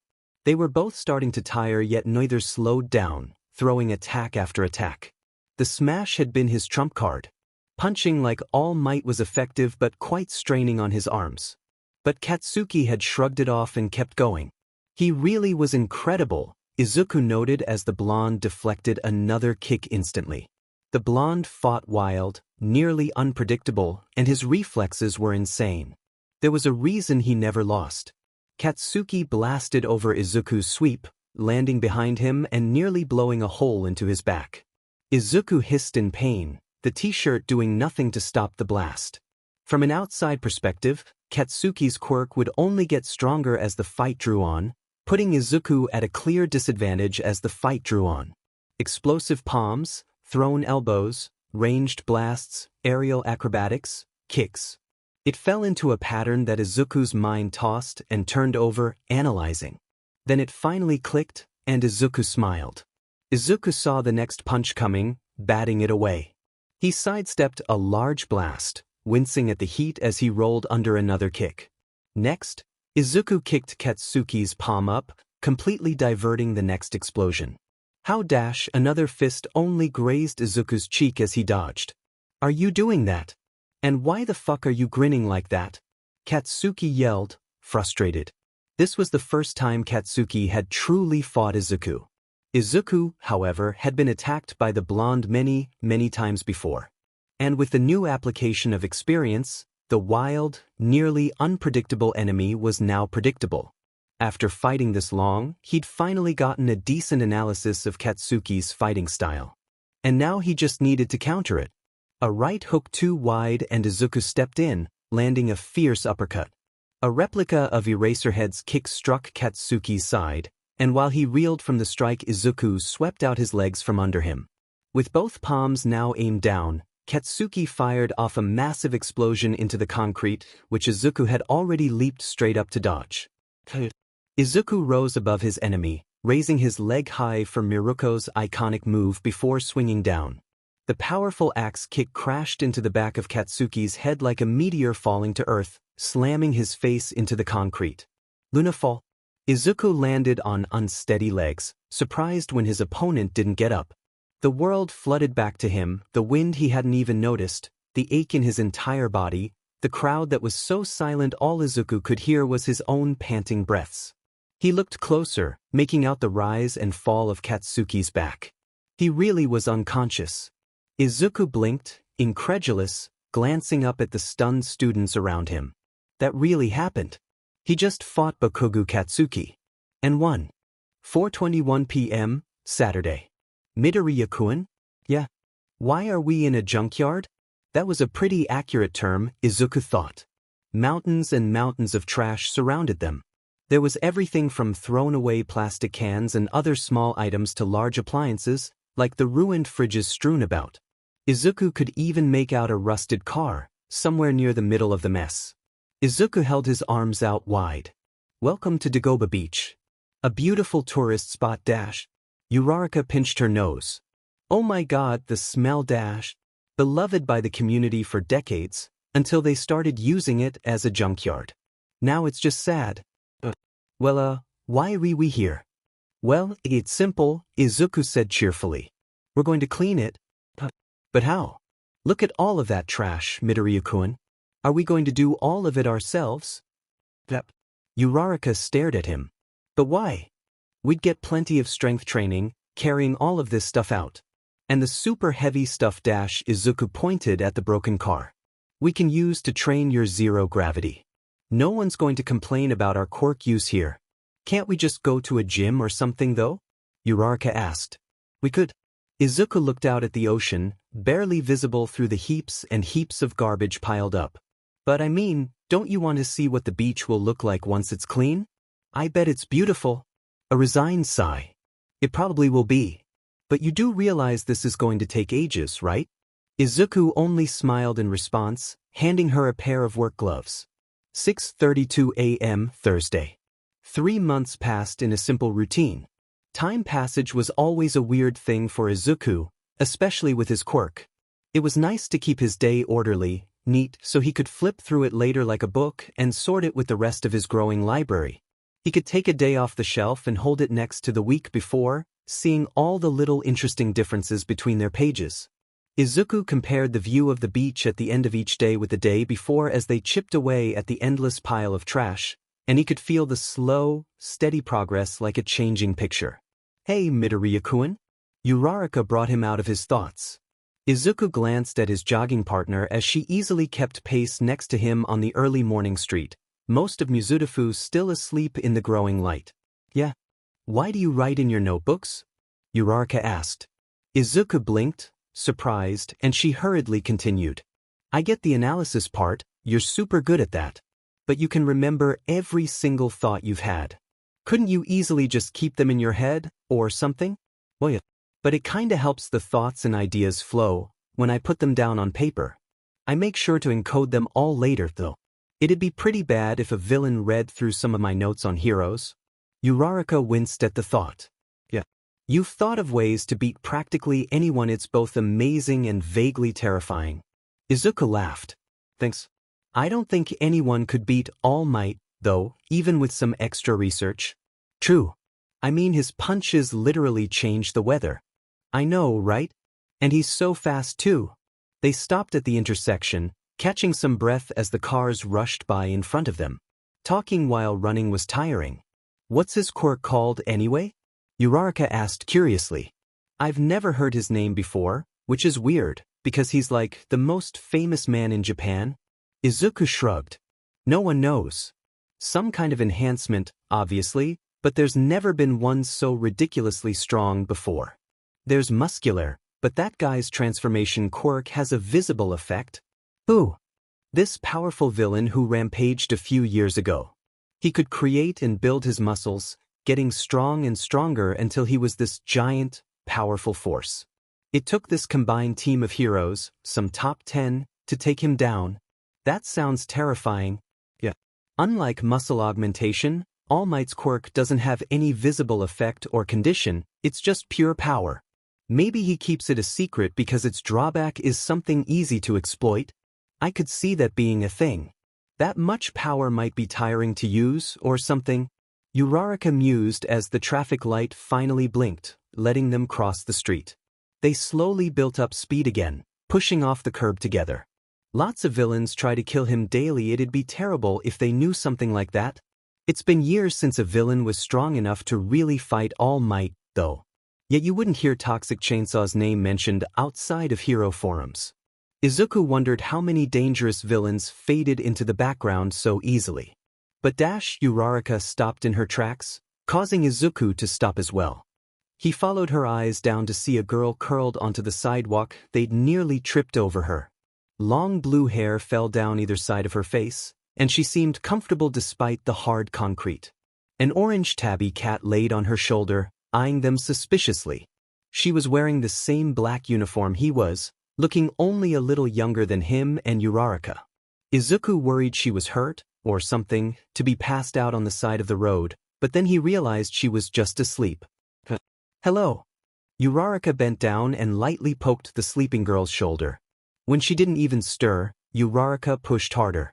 She was a heavy sleeper, so Uraraka had to shove her more and more until she was shaking the unconscious girl like a doll. Izuku held back a wince. This probably looked like assault. Finally, her eyes blinked open. She stared at them curiously, gray eyes and blank face showing absolutely no emotion as she sat up with a yawn her, cat stepping off her. It was strange, to say the least, almost like she was a cat herself. Do you two need something? She asked. Uraraka held up her hands almost guiltily. We were just wondering why you were asleep here. We almost ran into you. The girl blinked. I was taking a nap. On the sidewalk? Izuku asked. Why not just sleep at home? Too far away. Okay. You should be more careful, though, when you nap. Uraraka said. Don't worry. The girl patted the cat next to her, and the tabby leaned into her palm. Her lips curled up the slightest bit. I have Star here, to protect me. That had to be one of the weirdest conversations he'd been in. He was almost glad when she wandered away, her cat clinging to her shoulder almost protectively. Izuku wondered if Star had a quirk. Intelligence quirks were growing more common in animals, along with less calm. Uraraka poked his arm. You're muttering again? He could never seem to break the habit. Sorry Dash. I don't mind, it's always about something interesting. Not sure you want all your thoughts broadcasted though. Yeah. It'd be a huge weakness in a fight. How about this, Midoriya-kun? I'll poke you whenever you start muttering. That way you'll always know. Izuku sighed. That sounds like an excuse to poke me, but sure. Her smile gave him shivers. Uraraka saved after their jog as usual, and he headed off to Aldra. School was very different, ever since he fought Katsuki.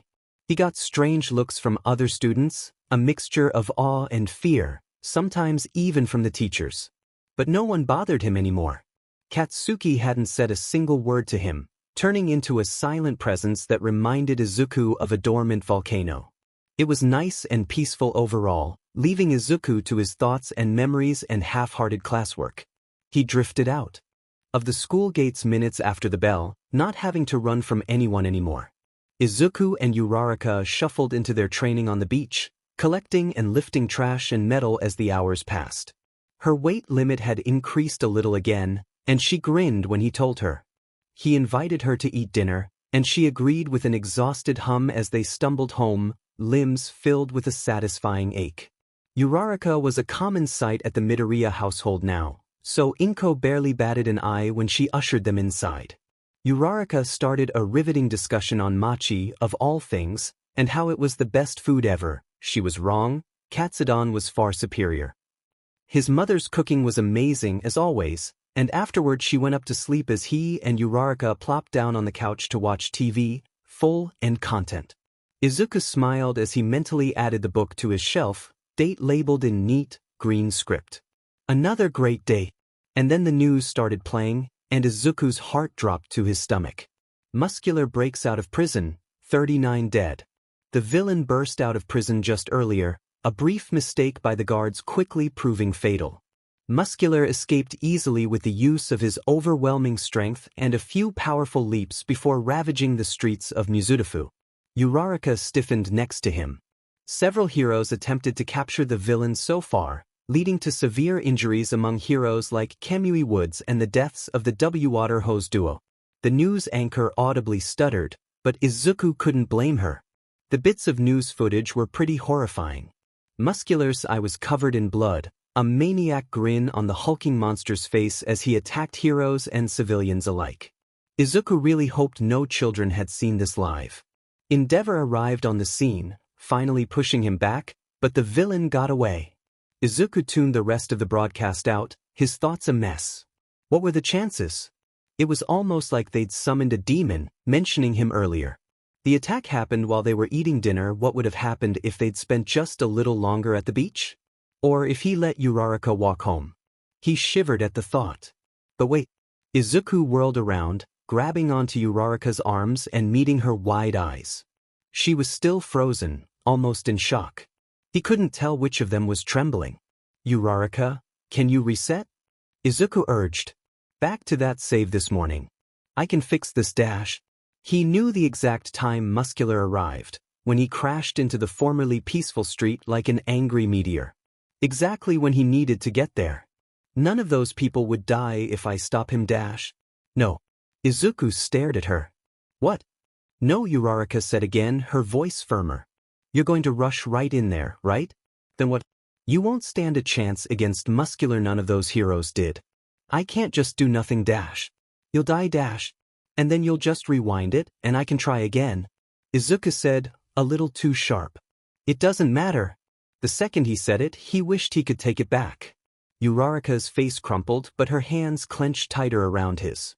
Just because it's reset, that doesn't mean it didn't happen. You, of all people, should know that, Uraraka said quietly. Izuku flinched. And you didn't even know who I was. Neither of them said anything for a minute, holding on to each other as the voices from the television filled the now silent room. You know, it's amazing that your first instinct is to rush in there, Uraraka said. You didn't even falter, though, seeing that. Me, I just panicked and almost did something dumb, Izuku said. That's exactly it though. You see that terrifying villain, and still move to help before you think about it. Meanwhile, I kinda just froze in place. Izuku tilted his head. So, together, we almost acted like a hero should? Uraraka hummed. Yeah. Now that you've calmed dash. Izuku coughed. We've calmed down. Think of a better plan than that, Izuku. Izuku raised his hand to his cheek in thought, not even noticing that he was still holding her hand. She didn't move her hand from his face though, as seconds came and went, his mind turning and turning. Izuku finally grinned. I think I got it. Uraraka, do you remember that detective we met? Reset. 6:48 a.m., Thursday, first reset. Dash 6:48 a.m., Thursday. The echo of Uraraka's voice reached his ears as his consciousness snapped back to his body. Uraraka looked up from her hands, eyes widening when they caught his face. Whoa, you seem pretty different from 2 seconds ago. Izuku let out a genuine laugh at that, despite the resolve weighing down his chest. Yeah. We've reset, Uraraka. He held out a hand and she took it curiously. He held back a wince. This wasn't a fun memory, and showed her the news broadcast. It was probably worse with Izuku's Quirk bringing back every little detail of Muscular's attack, but he didn't skip a thing, including that moment afterward. It wouldn't be fair otherwise. For some reason, Uraraka's cheeks reddened near the end of the memory. Was she embarrassed? Well, that was a lot of different emotions. Uraraka blinked. I think that plan will work. You do realize we could get in a lot of trouble for it though, right? Izuku shrugged. He couldn't care less. He retraced his school day, every step, every word written through a driving sense of impatience. Aldra already felt like a waste of time, but going through the same lessons twice made him want to jump out the window. He met up with Uraraka afterward. They skipped the beach, heading straight for Izuku's house and up to his room. Inko looked surprised to see them this early, taking in their expressions yet not asking a thing. And Izuku opened up his computer, fingers flying across the keyboard. 5:29 p.m., Thursday, first reset. Detective Naomasa Tsukachi, sometimes known as True Man, was completely exhausted. His colleagues were capable, but it had been a hectic week full of small crimes. They were almost swamped with cases, mostly in response to some stupid social media post that went viral. Naomasa inhaled his third cup of coffee, glaring at the mountain of paperwork on his desk, hoping it'd vanish. It didn't. Was this what Eraserhead felt like all the time? This was terrible. He should be nicer to that man next time he sees him. Officer Sansa sighed from the other desk, desperately writing as fast as he could. This is my least favorite part of the job. Paperwork is important and necessary to police work and the resolution of cases. Naomasa felt the need to point out. But some weeks. Yeah. At least these are all simple incidents, though. Nothing big has happened in a while dash. A voice resounded from the intercom, putting the entire precinct on alert. It clearly wasn't any known personnel a hack. Hello? Can you all hear me?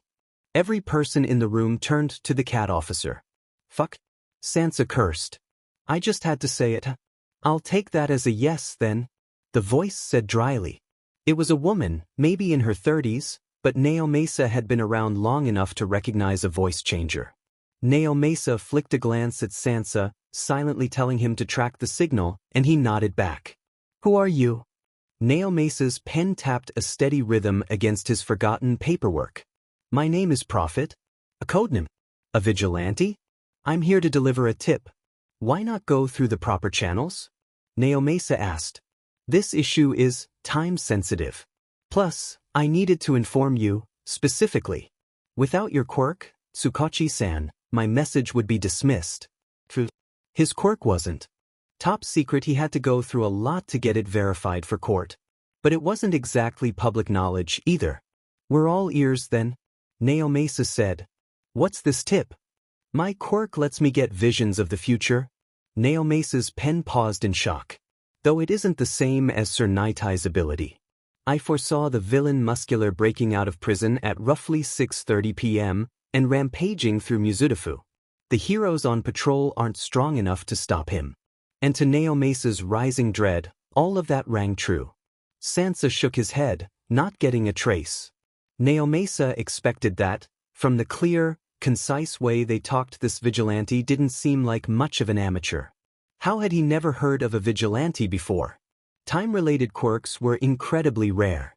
There was probably no way to stop Muscular's escape, but a warning was exactly what he needed to capture him. Plus. Noted. Naomasa replied. Thank you for bringing this to our attention. The intercom cut out, the attacker leaving the system just as easily as they came. Naomasa broke the stunned silence with a long sigh. I'm going to need to make a few calls. 5:33 p.m., Thursday, first reset. Wow. Izuku said, impressed. You're a really good actress, Uraraka. Uraraka smiled at the praise. It wasn't that hard. You did most of the work, really, actually hacking into the police department so easily. Are you sure that was okay, by the way? Izuku nodded. I was super careful. Uraraka let out a breath. Phew. Now what? Izuku settled into the couch. Now we wait and see if the story goes any better. What if that detective can't do anything about the attack? Uraraka asked. I mean, we don't really know anything about him other than where he works and his quirk. Then we'd need a new plan. Izuku admitted. But I have a good feeling about him. He seemed pretty reliable. Uraraka raised an eyebrow. Feeling, huh? What happened to my calm, logical Midoriya-kun? Izuku laughed. His mother poked his head into the living room. Oh, what are you two watching? Izuku blinked. Just a news special, Mom. Uraraka bobbed her head from next to him. Inko sat on Izuku's other side. Sounds interesting. What's it about, honey? The channel suddenly switched from a nice story about teleportation quirks to the same news anchor from before. She looked panicked, but not nearly as much as before. This is just in. The villain Muscular has just broken out of prison. His current whereabouts are unknown, but police and heroes are currently rushing to capture him. Oh my. The wait was painful. Any second now, Mizudafu would be in danger, and Izuku had to force down the urge pushing against his skin to do something. He squeezed Uraraka's hand, probably too hard, but she didn't let go. And then Muscular was live, smashing through the street on landing, throwing back cars and pedestrians, muscles tearing through his shirt as he faced shaking cameras in all of his terrifying glory. His entire upper half was red, bulging muscle, towering over the running civilians. He had blonde hair and both of his eyes, whatever injury inflicted upon him, had been reset and was leveling a fearsome, almost hungry glare. The smirk on his face alone set off warning bells in Izuku's head. Muscular didn't move for a moment, just throwing back his head and laughing as terrified civilians struggled to get away. Traffic stilled to a stop on either side of the villain. Show me your blood. Muscular roared, loud enough to visibly startle the people on screen. A man tripped, hitting the concrete hard. Muscular moved, a blur of red on screen that Izuku's eyes couldn't even track, an unstoppable predator slamming down to squash his prey into nothing. The poor man's eyes went wide. And then the fist stopped, caught in a larger palm inches away from its target. It's fine now. The live footage captured the exact moment Muscular's smirk fell off his face. Why? Izuku leaned forward so far he almost fell off the couch. Because I am here. All Might's voice boomed, a reassuring grin stretched wide across his face. 5:40 p.m. Thursday, first reset. Because I am here. All Might's voice boomed with the taste of ash, his heroic grin pushed onto his face through the pain in his side. He gripped Muscular's fist, pulling him in for a powerful punch to the chest. The villain went skidding back against the street, tearing up concrete and asphalt. The rescued civilian below Toshinori stared up at him with starry eyes for a stunned moment before he finally remembered to run. If he was being honest, Toshinori Yagi hadn't fully believed in Naomesa's tip. Many people had claimed to have foresight before, yet only one case had ever been real: his former partner Mirai. But Toshinori couldn't take the chance that it was fake, not with a villain like Muscular. And he trusted Naomesa and his gut instincts. The problem was that the timing was terrible. By the time Naomesa called him, Toshinori had already used up most of his time on patrol. At most, he had 30 minutes left in his hero form. Something that would only decrease the more Toshinori used the power of One for All. Muscular's body was unharmed from the opening blow, but the smirk was now gone. He was almost as tall as Toshinori, a wall of pure, terrifying muscle that reminded him of a very old American comic about a rage monster. All Might. Muscular's face twisted into a scowl. Here to lock me up again, are you? I'm here to put you back where you belong, villain.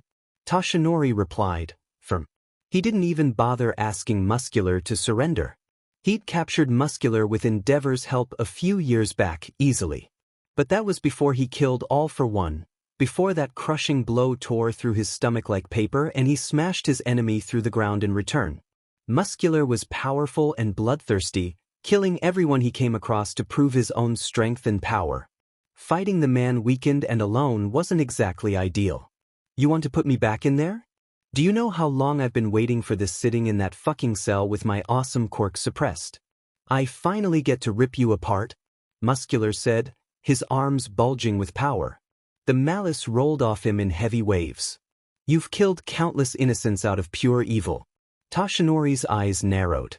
And you think you don't deserve prison? How you don't get it? It's simple. I'm just doing what I want. I killed him because it was fun. No one gives a shit about evil. What you want is the complete opposite, stopping me. Muscular grinned, wild, his legs tensing up. So, all that's left is to see who wants more. Muscular rushed at him, launched forward like a spring. Toshinori crossed his arms, tanking a blow heavy enough to push him back before ducking under a red hook and countering, punching that monstrous chest with no small amount of force.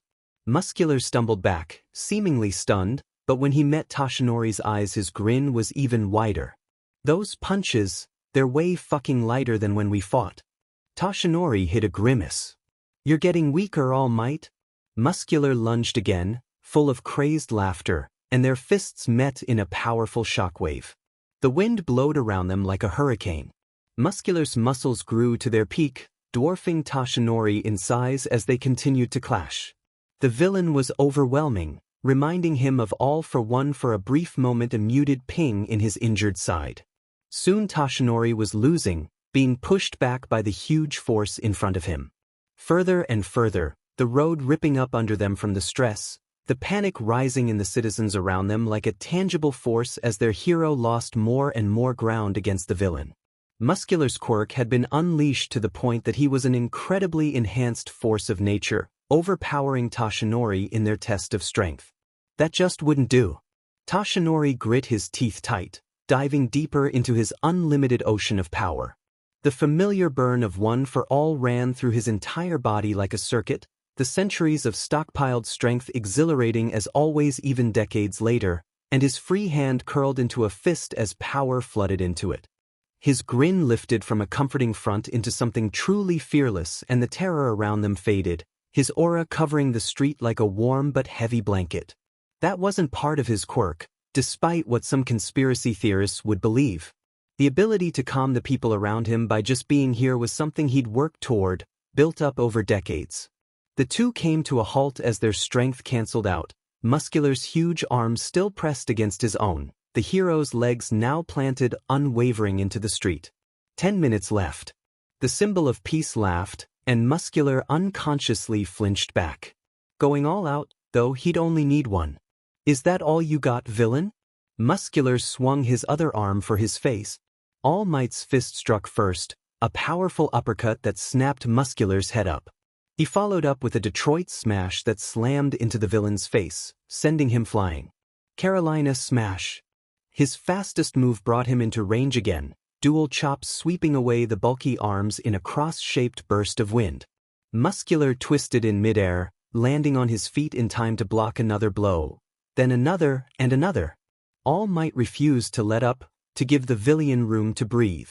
The wall of muscle held strong under All Might's barrage, the shockwaves wrecking the street around them. He might even be more durable than All Might himself, with all those enhanced muscle fibers coiled around him like armor. Muscular growled, huge hands closing around All Might's throat and squeezing. But the hero didn't falter, swinging his head forward to crash against the villains with an ear-splitting crack. Muscular's grip loosened from the impact, blood dripping down the villain's forehead, and All Might reared his fist back. How's this for weaker, villain? All Might asked. What the foo dash? Texas smash. The smash hit Muscular's gut with the force of a train, the villain barely managing to keep his footing. Then the muscles around his stomach suddenly grew, trapping his fist within Muscular's mass of red like something out of a horror film. All Might instinctively yanked, but he couldn't get free. Shit. All Might swung his other fist forward, only for it to get similarly caught on Muscular's shoulder. A rookie mistake. He'd assumed that this was a pure brawl, enhancer versus enhancer, but this application of Muscular's quirk had him completely trapped, stuck. I wasn't expecting that headbutt of yours, damn. Muscular chuckled with a hurt cough, throwing punch after punch at All Might's unguarded chest. You're full of surprises. But now that you can't punch me, what are you gonna do? One struck his injured side hard, and All Might held back the blood in this throat. The thing was, All Might didn't become the #1 hero just by punching things. How about this? All Might made to headbutt again, and Muscular flinched at the feint, raising both arms above his head. And All Might instead stomped down on the ruined street, collapsing the ground beneath them in a single blow. Muscular looked utterly confused as they fell down together, too slow to react. He didn't have the decades of hero experience All Might did, adapting to cases and situations and fights. So as the terrible smell of the sewers hit their noses and All Might planted both legs on the villain's massive chest in midair, Muscular could do nothing until it was way too late. All Might leapt, kicking off his chest and ripping himself free of muscle fibers to rise up through the hole. He was causing lots of property damage today, wasn't he? Flying higher and higher above his enemy. He paused at the apex of his jump, floating for a single second in open air, almost as if he had his master's quirk. Then gravity told hold, and he was curling into a tight ball, somersaulting through the air in a blur of red, blue, and yellow as he fell back down like a mighty meteor. California. He sprung out of the roll as he passed through the ruined street, his fist streaking out on a collision course. Muscular's eyes went wide. Smash. 5:44 p.m., Thursday, first reset. Smash. All Might yelled, his powerful voice easily booming out through the television. Izuku couldn't directly see the symbol of peace's finishing blow strike Muscular through the news camera. All the same, the whirlwind rising out like a tornado was awe-inspiring enough, washing away the clouds above. All Might hopped out of the sewers seconds later, a shrunken, unconscious Muscular slung over his shoulders, his reassuring grin still in place. Amazing! Izuku breathed. I've never even seen him use this much power before. Despite his decades of heroism, there were rarely ever villains strong enough to challenge All Might. Izuku had complete memories of all his public fights. He could count the number of times the hero had gone all out on a single hand. That was so fast. Uraraka said. He beat that Muscular so easily, That detective had ended up calling in the actual symbol of peace, and the terrifying threat they saw was dealt with in no time at all. This day was the ultimate proof of Reset's ability. They'd completely overwritten a tragedy, saving everyone involved with just a well-timed call. All that destruction caused by Muscular stopped in minutes. Incredible. Well, he is the #1 hero after all. Inko glanced at them. I'm surprised you kids know about Muscular anyway. His rampage was years ago, and it's not exactly something people talk about. You shouldn't be. Your son's almost addicted to researching heroes and villains, Midoriya-san, even the forgotten ones. Uraraka laughed, just as happy as he was. He could teach a class on them at this point. It sounded kinda concerning when she put it like that. Inko smiled warmly. My Izuku has always been so smart. I sometimes wonder why he loves his heroes so much, but when I watch All Might, she gestured at the screen, where All Might was waving at a cheering crowd. I think I truly understand. He's my favorite hero as well. All Might soared off into the sky soon after, likely to save more people. Izuku couldn't help but wonder when he'd get to see the symbol of peace again. His appearances had been lowering the past few yet. Uraraka's voice snapped him out of his thoughts. I still think 13's cooler, though. One of Izuku's eyes twitched. There's no way dash. Inko just shook her head fondly as they dove into the argument. 4:21 p.m., Tuesday. Hello. Izuku made sure Uraraka wasn't currently breaking quirk laws before carefully placing the toaster in his arms down in the sand and turning to face the newcomer. He was tall but unnaturally skinny, with stick-like limbs and worn features, his shirt too large and colored with hints of red. Sir, are you okay? Izuku blurted. Thank you for your concern, young boy, but I can assure you that I'm quite fine. The man actually coughed up blood at the end of that sentence, wiping it off like it was nothing. I'm not a doctor, but you really don't seem to be fine right now, Uraraka remarked, walking up behind Izuku. Izuku winced at her bluntness, but well, she wasn't wrong. He only chuckled. I do have a medical professional that's been looking after me since my injury, but I'm sure you don't want to hear about that. I heard about 2 students working together tirelessly to clean up this beach. That's you too, isn't it? Izuku hummed, cautious. And what if it is? Are you going to tell us to quit? The opposite, actually. It's been years since Dagobah Beach was clean, and I very much want to see that site again. I'll help you. Really? The blonde man nodded. I own a pretty large truck. I can park her nearby, and you can load the heavier stuff like kitchen appliances, so I can drop them off at an actual junkyard. That'd be super nice of you, Uraraka said. But you do realize that we come out here every day, right? We don't want to take up too much of your... He waved it off. I have a lot of free time these days, don't worry about that. I'll be here. Izuku smiled, holding out his hand. We'll be relying on you in the future, then. I'm Midoriya Izuku, and the girl next to me is Uraraka Ochako. The man shook it with a grin, his blue eyes glinting. Despite his appearance, his grip was unwaveringly firm. Yagi Tashinori. 7:28 p.m., Sunday. Izuku collected 3 more months of memories. Yagi, true to his word, was almost always there to help when they arrived. His truck made their job way easier. Izuku guessed they'd finish cleaning the beach within a few more months. He started training Uraraka in hand-to-hand combat. Now that her stamina was decently well off, knowing how to fight was necessary for any hero, even those with offensive quirks. Zero gravity, a touch-activated quirk, only made the skill even more essential for her. Her talent and determination were incredible, and she got the basics down easily. Uraraka favored grapples and throws, seeming to enjoy slamming Izuku into the sand. Surprisingly, Yagi was quite experienced at combat. He sparred with the 2 of them sometimes, offering his own tips and tricks. Izuku had a hunch the man was an injured retired hero helping the next generation, yet he couldn't recognize the blonde at all. An underground hero, like Eraserhead? Despite Yagi's weak build, his reflexes were fast and his eyes sharp. He moved like he was used to having much higher mass, likely because he'd lost weight from his injury, but it barely left any openings. Both Izuku and Yagi were terrible teachers, though. Uraraka didn't hold it against them, and they did manage to give her a good foundation, But she would definitely need actual training. Maybe he should take her to meet Sensei. They'd get along well, he bet. 6:10 p.m. Wednesday. Now that Izuku actually had people to train with, he could practice the active part of perfect recall, something that could be invaluable to heroics and investigations. He formed the idea of a library as a mental construct long ago to represent his memories within his mind.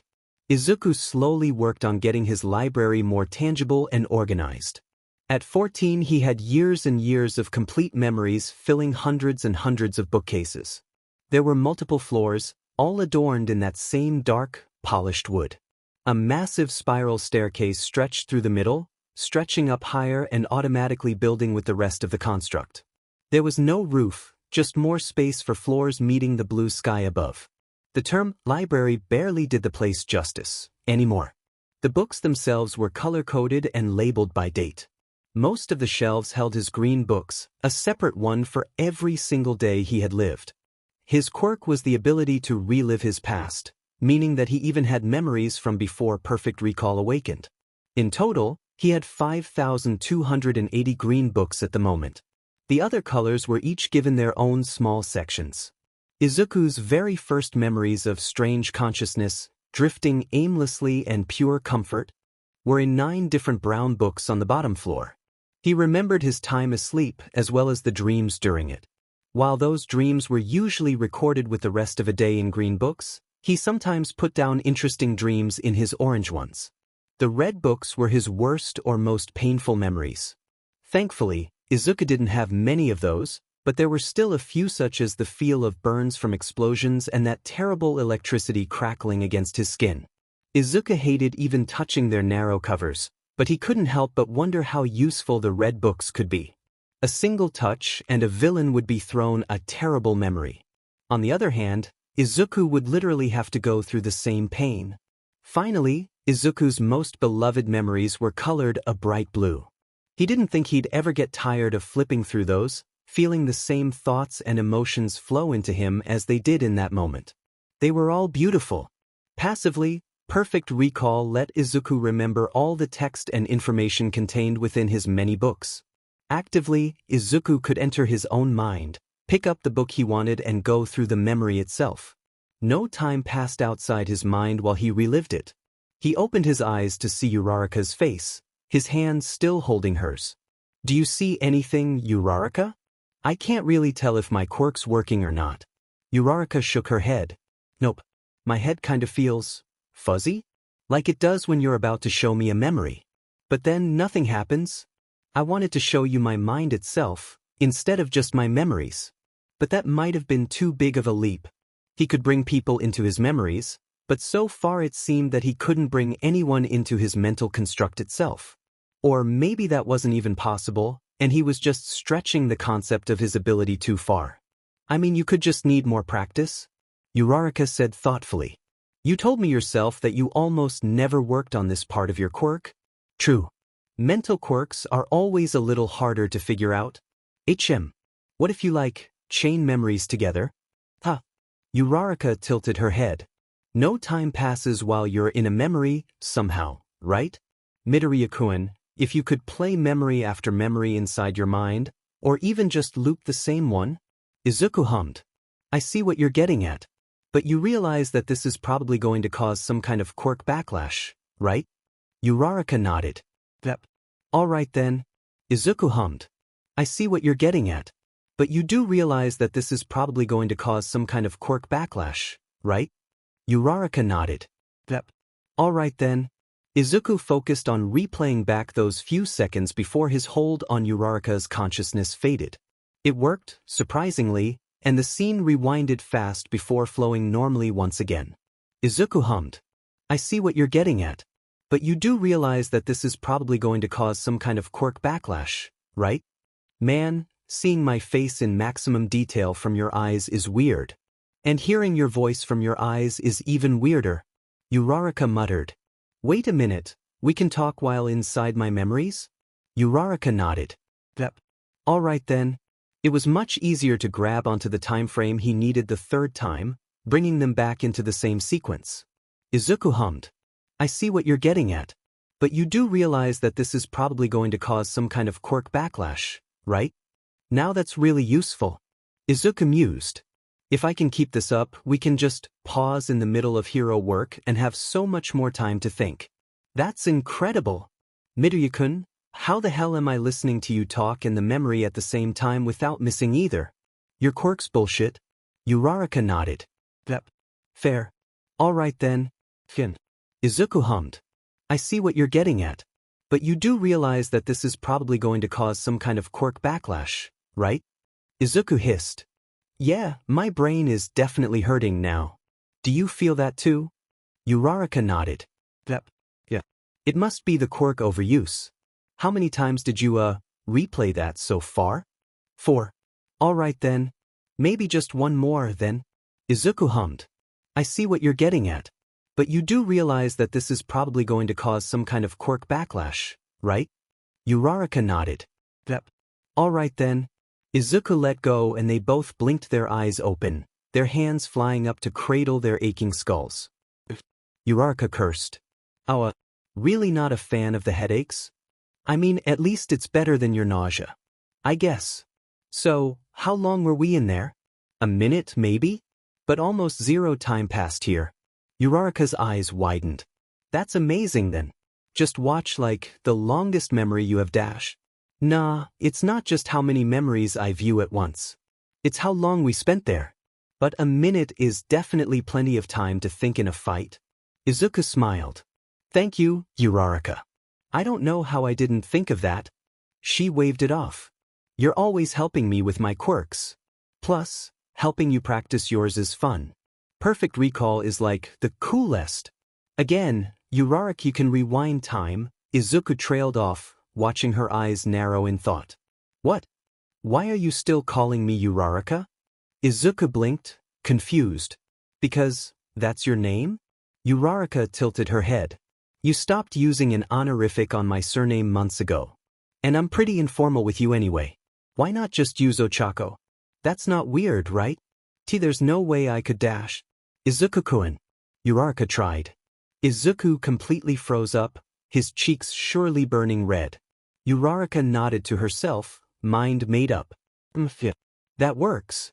What? No, it doesn't. So, Izuku, I have a few more ideas. For 30 p.m., Saturday, first reset. The call picked up after a single ring, Uraraka's altered voice flowing smoothly through the microphone. Hey, Tsukachi. Hope you're doing well. Hello, Prophet. I still have no idea how you got this number. It was easy for Izuku to get the man's cell number after their earlier hack, not that they wanted to admit that to a detective, and a lot safer to call him with their information directly. I can see the future. Uraraka reminded the man. That really shouldn't surprise you. Tsukachi sighed. I guess not. Speaking of which, today, at around 7:20 p.m., there's a big bank robbery, the one about 5 blocks east of MT Agency. What? No one hits that one. It's way too close to most hero patrols, not to mention our precinct. Well, they did. Uraraka said simply. There were 5 of them in masks. At least 2 carried guns. Do you know any of their quirks?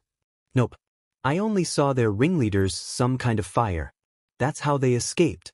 No one was killed, but there were a lot of injuries in their getaway. All right. There was a pause, likely the detective writing notes. Your quirk has definitely been accurate in cases so far. Thanks for the information as always, though I can't help but wish you did this through official channels. You know that wouldn't be the best idea, with a quirk like mine. Uraraka spoke a bit slower here, making sure she got the wording right. I'm not in a stable position like Sir Night Eye, and there are plenty of people who'd want to know the future for their own ends. I suppose that's true. Until next time then, detective. She hung up before he could respond, not very Uraraka-like, but very much a mysterious informant thing to do. After seeing how much Prophet had changed the outcome of that day, it was hard to resist using the name again. And again. Simply telling the well-connected detective about an appearance of villains and what they knew about it was almost always enough to make a major difference in a situation. Prophet represented both of them, and while originally created as a way to discreetly pass on information and get around the detective's quirk, it was quickly becoming their own persona. Unless they actually went out and solved foreseen villain incidents themselves, Prophet couldn't be considered a vigilante. What they were doing was completely legal. But as the detective understood, foresight quirks were incredibly valued. So while they couldn't get in trouble with the law, they had to be very careful dropping tips. They didn't actually have visions of future events, just Izuku's memories of watching the news. They knew the basics and the time an event happened, yet none of the specifics. If Izuku was being honest, that really bugged him. The bank robbery they told Tsukachi about, Izuku knew almost nothing about it but the time it happened. The detective's actions could make things go worse. Of course, Izuku could learn about an event, reset, go there and get all the information himself, reset again, and then tell Tsukachi everything. But a teenager wouldn't be allowed near a villain attack, for good reason, and his very presence could drastically affect what happens. A sudden poke to his shoulder broke him out of his thoughts with a jolt. "Are you trying to give me a headache?" Uraraka teased. Izuku blinked. "Uraraka, was I muttering?" "Yeah." Uraraka shrugged. "I love hearing your thought process though, so I let you go for a while. Stop making that guilty face." "Guilty face? Thanks. I didn't think you'd actually remember to poke me," Izuku admitted, rubbing his shoulder. "Oh." Uraraka grinned. "Never underestimate me, Izuku-kun. But you're right, we need to be more careful about the tips we give, especially when we don't know everything about the incident." They left for the beach, his mom warning him not to bring back sand again as they jogged out the doorway. Blocks passed behind them, Uraraka ranting lightly about her English homework.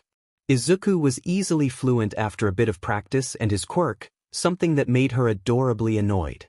Izuku noticed everything he experienced. If something didn't immediately prick at his attention, he'd notice it later when he read through the memory. So, he knew that the black cat behind them was actively following them for some reason, turning where they did, keeping the same distance away from them. "Can we stop for a second?" Izuku asked. Uraraka nodded, albeit confused. The black cat padded closer and closer to them as they paused on the sidewalk, its bright yellow eyes seeming almost intelligent.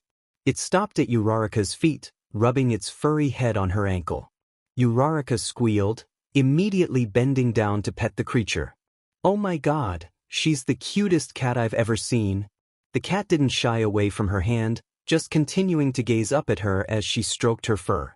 Izuku squatted down next to her, hesitantly reaching out as well.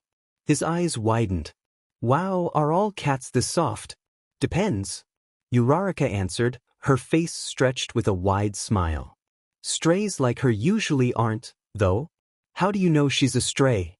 Izuku asked. "People in Mizudafu usually put thin collars on them to tell." The cat leaned into Uraraka's hand a bit as she petted her neck, and the girl seemed to melt. Izuku watched the cat's eyes fix on Uraraka's, glancing at him from time to time. She slowly backed away from the two of them, turning to walk away. Then the cat stopped and looked back, and Izuku realized that she wanted them to follow her. "Do cats usually do that?" Uraraka stared as the cat flicked her head at them again. "I don't know. Should we?" "Don't worry." The girl patted the cat next to her, and the tabby leaned into her palm. Her lips curled up the slightest bit. "I have Star here, to protect me." That had to be one of the weirdest conversations he'd been in. He was almost glad when she wandered away, her cat clinging to her shoulder almost protectively. Izuku wondered if Star had a quirk. Izuku hummed. "Let's see what she wants." He didn't have to tell Uraraka twice, the girl excitedly following after the creature.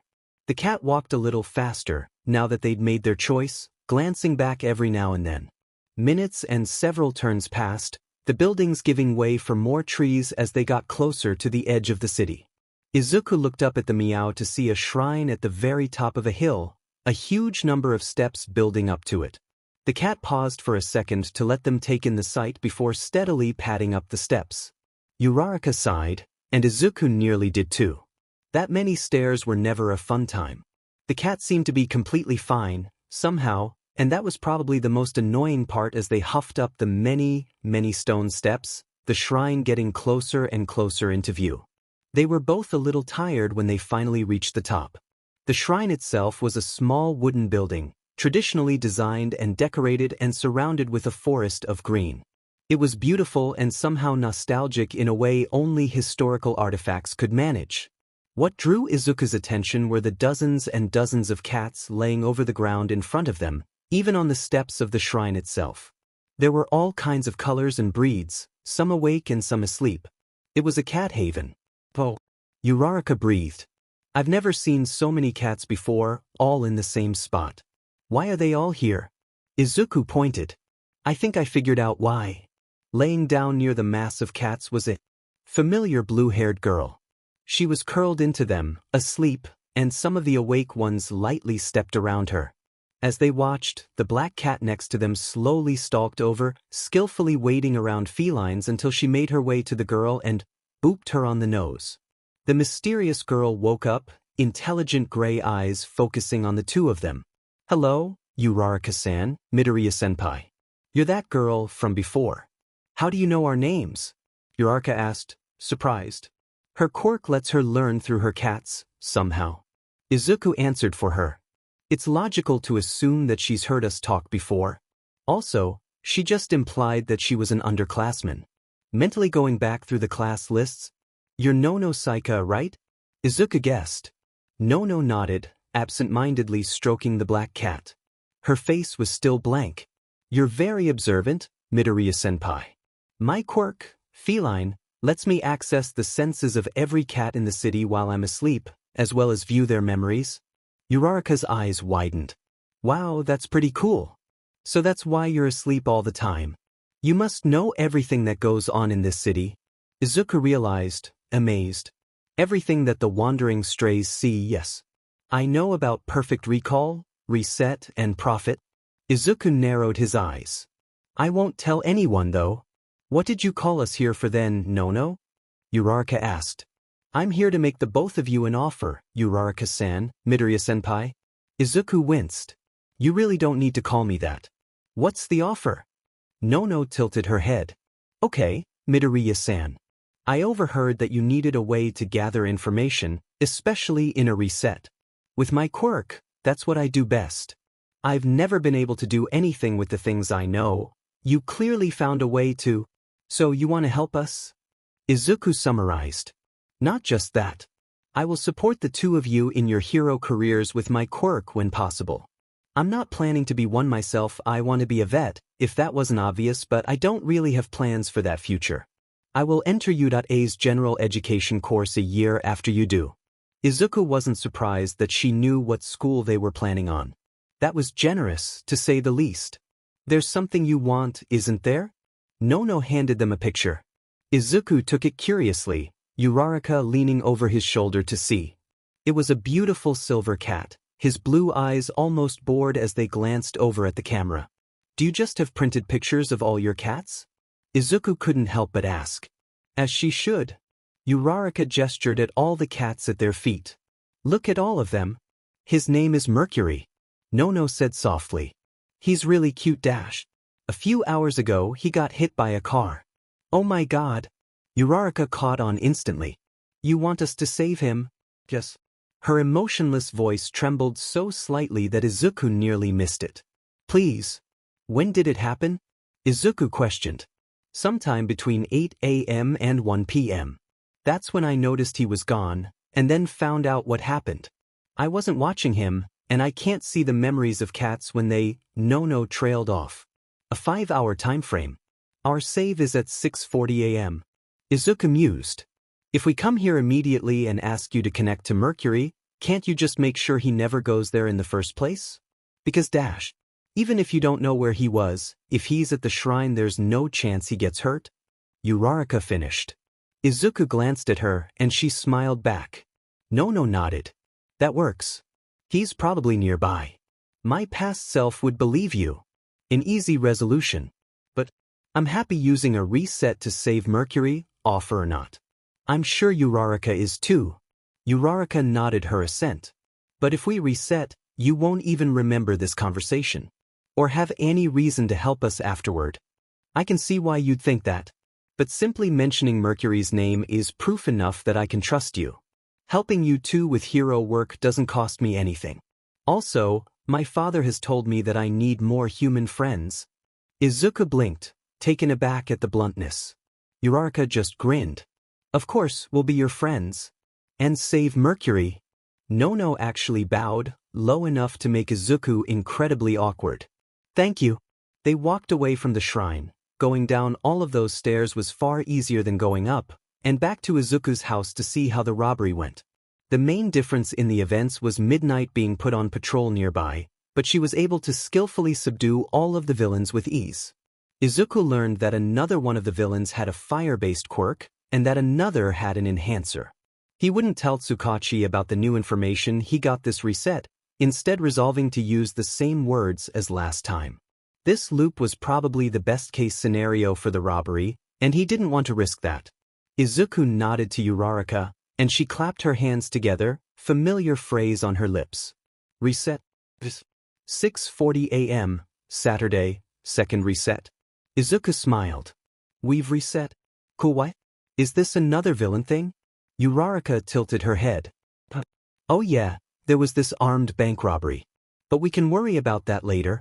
Uraraka blinked. That sounds like the more important issue dash. A cat gets hit by a car in a few hours. Izuku interrupted. Where? Izuku showed her the entire conversation with Nono.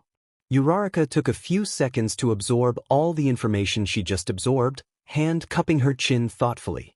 Nono Saika. It's kinda weird going to meet someone for the first time yet already having memories of them. So, do you remember where this cat shrine is, Izuku-kun? Uraraka joked. I'm pretty sure I do, yeah? Izuku quipped back. Izuku, like the amazing friend he is, didn't show Uraraka the memory of having to trudge up the stairs. But like the petty person he was, he didn't warn her about them either. Izuku was half expecting Nono to not be there, but there the cat-like girl was, asleep in a pile of fur. Izuku stepped over and gently poked her forehead. Nothing. Uraraka, can you? Uraraka shook the girl roughly awake, now knowing that she had a sleep-based quirk and needed more of a push. It was also interesting that she still could feel stuff while connecting with a cat, something Izuku would need to ask about sometime. Nono rubbed at her eyes sleepily. Midoriya-senpai and Uraraka-san. I wasn't expecting you two to show up here. Actually, you asked us to come here. You know about reset, right? Yes, I do. But why would I? Your cat, Mercury. He gets struck by a car within a few hours. Uraraka explained. You asked us to reset to save him. Nono's hands trembled, the most emotion Izuku had seen from her yet. I see. Thank you. Give me a moment, and I'll connect to him. Nono leaned more into the cats around her, her long blue hair dripping down onto them as she laid back down. Her breathing evened out within a minute. If only Izuku could fall asleep that fast. What a skill. Nono's eyes suddenly blinked open. We have a problem. Mercury, he's too far away. I thought your quirk covered the entire city. It does. I can connect to every cat in the city, and sense what they do, but I can't compel cats to do anything if they're a certain distance away. From his surroundings, Mercury's at this park right now. Izuku reconsidered. Alright, I know where that is. Go back to sleep and send one of these cats to follow us. We'll run there as fast as we can, and you can guide us until we reach your control range. Okay. 7:14 a.m., Saturday, second reset. Sent Star with them, the tabby leading them across sidewalks and roads in a dash. Izuku didn't know cats could even move that fast, but they were barely keeping up. I like using reset like this, Uraraka murmured. To save cats? Izuku tilted his head. Well, yeah, but that's not what I meant. As Prophet, we've helped lots of people indirectly these past few weeks. But this is something we're actively doing ourselves. If that makes sense? It does. Star flicked his tail at them. They were falling behind and the pair rushed to catch up. Even if we're just saving one cat. Maybe when we get our provisional licenses, we can just pretend we end up on villain attacks by chance? I honestly can't tell if you're joking or not. Not completely. Why? I'm pretty sure Yudhei would figure it out after you managed to get caught up in every single hero fight, Izuku-kun. Your mother said that you chased those long before you ever knew the future. That's why she made you call so often and carry an extra handkerchief. Izuku held back a wince. She really tells you everything, huh? Uraraka only smiled. You were a cute baby, you know. Star suddenly stopped, turning to meow at them. Her paws patted at Uraraka's shoes. This must be how far she can direct her cats? Uraraka noted. And we traveled so far, that's an impressive range. They found the park easily after that and walked along a path of stone, enjoying the scenery in their search. It was a nice place, somewhere Izuku would definitely visit again sometime. Mercury was a little fatter than he was in the picture, but unmistakably the same silver cat, sunbathing in a patch of grass when they found him. He lazily glanced up at them as they approached. Izuku was glad they knew where he was. However, what do we do with him now? Izuku asked. Nono can't affect him from there. Do we just follow the stray around and make sure he doesn't get hit by a car? I guess? Uraraka mused thoughtfully. We could always catnap him. What? Like kidnapping? But with a cat. Catnapping. I really don't think that's how words work, Uraraka. That sounds more like we're about to put him to sleep. That's also an option. Izuku tried and failed to suppress his smile.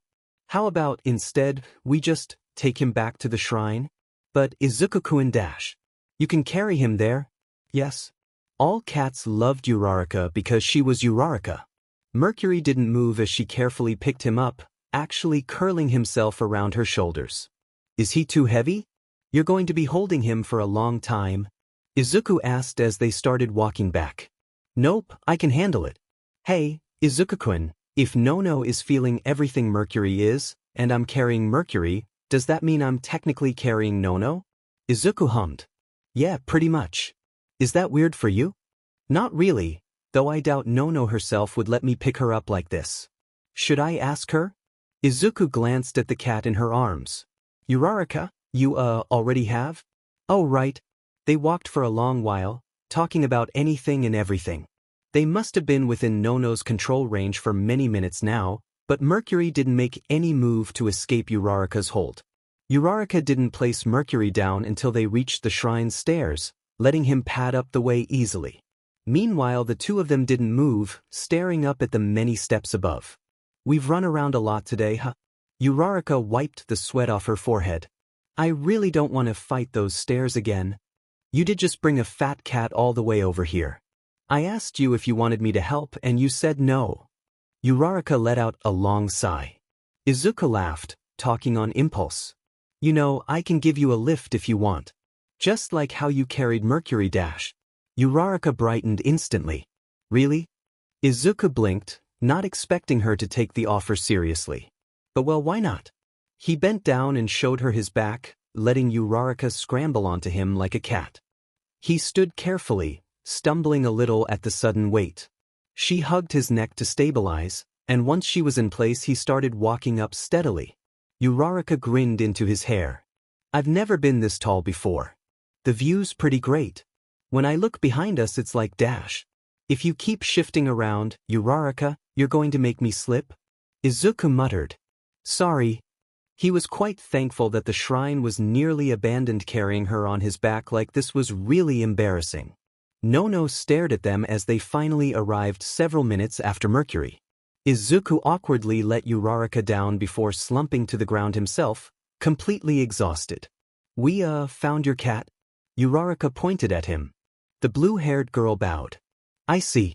I can't thank you enough for saving Mercury, Midoriya-senpai, Uraraka-san. Uraraka waved her off. It was nothing, Nono-san. No, really. That's well, everything to me. Nono paused. I must have offered you something before you reset. I'll grant that, whatever it was. Nono didn't remember any of their earlier conversation. Izuku knew Nono was rich, from the shrine she lived in as well as being able to provide for all of these cats so easily. Not to mention how useful her ability was. They could ask her for literally anything and the girl would probably accept. He exchanged a glance with Uraraka, reaching a silent agreement. Izuku hummed. 2 things. Nono nodded. Alright. What are they? 1. Stop calling me Midoriya-senpai. Please. Nono slowly blinked, confused, and Uraraka snickered. And 2. How about being our friend? 12:06 p.m., Monday. At Aldra, Izuku had a long, nice table completely to himself, carefully avoided by every student.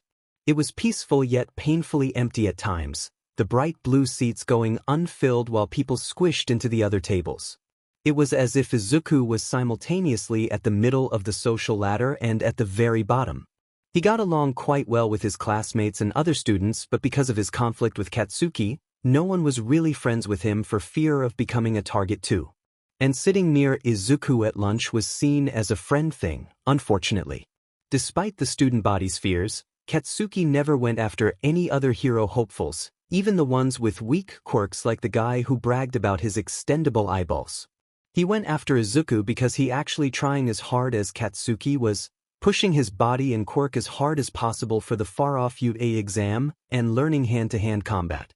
The only other actually going for the hero course. And Katsuki couldn't accept that, especially from someone with a weak quirk. The first few months at Aldera, Katsuki was constantly looking for a confrontation with him. Izuku remembered abandoning the cafeteria out of necessity and spending his lunch alone on top of the roof every day. Aldera Junior High's rooftop was small, boring, and didn't offer much of a view. It was always left unlocked, but you would rarely ever find anyone up there. It was perfect for Izuku, a nice, quiet spot. He'd press his back against the wall and munch on the bento in his lap, watching glimpses of the field below through the roof's fence. Katsuki never truly stopped going after Izuku, but as they got older his attacks got rarer and rarer until Izuku felt safe enough to eat in the cafeteria uninterrupted, still alone, but sitting at a table instead of a hard rooftop. And since then, Izuku hadn't been up there once. So today, as Izuku followed Katsuki up to the very rooftop that he used to escape from him in the past and confronted him over the very same rooftop he associated with peace, Izuku couldn't help but feel a deep sense of irony. He'd wanted to search for Nono, to talk to his new friend, and also ask a dozen questions about her quirk. Unfortunately, today was the day Katsuki finally broke his strange silence and dragged him away, claiming they needed to talk. Izuku had been so shocked that he just let it happen. They did need to talk if Izuku was being honest, but Katsuki being the one to say it? Incredible. And that's how he ended up on the school roof with the same blonde he'd fought months before, the awkward silence between them painfully tangible. Katsuki was glaring hard at the ground, better it than Izuku at least. His hands clenched and unclenched in a slow rhythm, but there wasn't a hint of sweet nitroglycerin in the cold air. Meanwhile, Izuku watched Katsuki warily, not moving an inch as he scanned his eyes across the boy in front of him. This new, quiet Katsuki was alien, unreadable. None of Izuku's memories were helpful here. Was this some kind of nonverbal message? Was he gathering his thoughts, or was Izuku supposed to say something first? Izuku counted out 45 seconds before Katsuki suddenly muttered a curse under his breath and shoved his hands deep into the pockets of his black school uniform. His red eyes finally looked up into Izuku's green ones. Before Katsuki started, his voice low and deliberate like he was picking every word with uncharacteristic care. "You called me a villain?" Izuku winced, his perfect memory bringing that angry moment back to the front of his mind. "Yeah. I went way too far. You were right."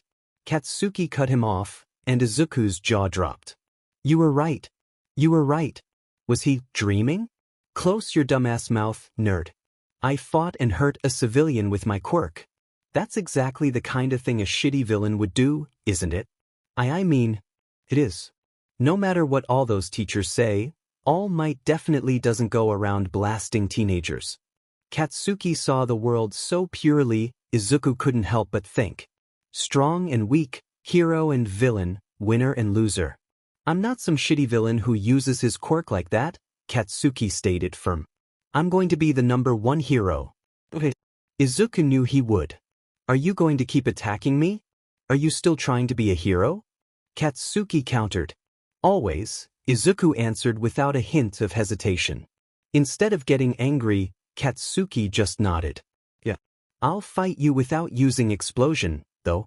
But didn't you lose to me even with your quirk?" Katsuki glared at him fiercely but didn't deny. "For now you're better at hand-to-hand combat than I am, shitty nerd. I'm just going to have to train even harder." His face was determined. Izuku still didn't understand. "But why do you want to fight me anyway?" Why did you do any of this in the first place, Katsuki? You don't want to be friends with me, sure. But Dash. Your quirk is remembering things, right? That's a pathetic quirk for a hero. You'll never be able to fight villains who can destroy streets with just a blast or match blows with all might. Someone needed to show you that you're too weak to be a hero. A bitter feeling rose up from the depths of Izuku's stomach. So you had to play the villain, then? For nearly a decade? That's stupid. You declared me too weak, so you needed to show me that out of concern? Katsuki scowled. No pride. You never fought back, not fucking once, until now. You always ran away. Someone with a weak quirk, who won't fight back, becoming a pro hero like I was? Impossible Dash. Of course I ran away. I never wanted to fight you. You think a villain is going to care Dash? Exactly. You aren't a villain. Izuku shouted back. I'll become a hero and capture villains without hesitation. But I'm not going to fight a future hero for no reason. And guess what? Every hero isn't All Might. Most of them aren't super powerful. Heroes with weaker abilities can still be good heroes in fact. It's great that we have versatility and quirks like Sir Nightie's foresight that can help in other ways. The wild pussycats Dash. Izuku was on a rant now, but he couldn't stop. Specialize in mountain rescue. Two of them don't have combat quirks. Mandalay and Ragdoll essentially fight quirkless. But their quirks are incredibly useful to saving lives. You're smart, Katsuki, so why are you acting like a one-dimensional, quirkless dumbass? Katsuki stared silently, red eyes narrowing. Izuku met his gaze, willing his knees not to shake. He meant every word he said, but fuck, he just called the scariest person he knew a dumbass. A long, heavy minute passed before Katsuki scoffed. Guess you finally grew a backbone, nerd. He brushed past Izuku, stepping back into the school and closing the door shut. Izuku could only stare blankly after him as the loud blonde's footsteps faded away and the rooftop turned silent once more. 5:13 p.m., Monday. Izuku plopped down next to Yagi for a much-needed break, his arms and back aching. More sand fell into his poor shoes at the motion, but well, Izuku had stopped caring about that months ago. His brain flashed back through that conversation with Katsuki for the fourth time. It had felt good, really good, to finally get to say those things to him.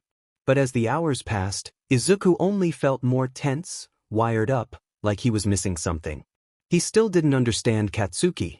Yagi acknowledged him with a small smile before looking back at his work. Izuku would have thought it'd be more comfortable to do right on a desk or a chair, but the man seemed to be perfectly at peace curled into the beach just like this, papers supported on his knee with the breeze sweeping through his blonde hair. Come to think of it, Izuku and Uraraka still knew almost nothing about Yagi except that he was severely injured and knew a lot about the hero business. Oh, and he could throw a strong punch despite being built like a stick. It was probably very weird for two middle schoolers to befriend some old guy they knew nothing about, but Izuku and Uraraka weren't exactly normal students. The fact that said girl was currently carrying an entire fridge across the beach only supported this point. And Yagi was kind, thoughtful, and not very suspicious. But with that said, if Yagi was going to spend this much time with them and never talk about himself, Izuku should really start asking questions. What are you, working on, Yagi-san? Yagi glanced up. He wasn't exactly hiding what he was writing, but it was just out of Izuku's view. Just some paperwork, young Midoriya. It's very boring stuff. For what? Izuku asked. Work. I've held a desk job at a hero agency for the past few years, you see. Well, that explained why he knew so much about heroes. That's pretty cool. Which agency do you work at? Might Tower, Yagi said casually. Izuku blinked. Wait, you work for All Might? That's amazing. It's not that big of a deal really. I just file forms and write reports for him, small things like that.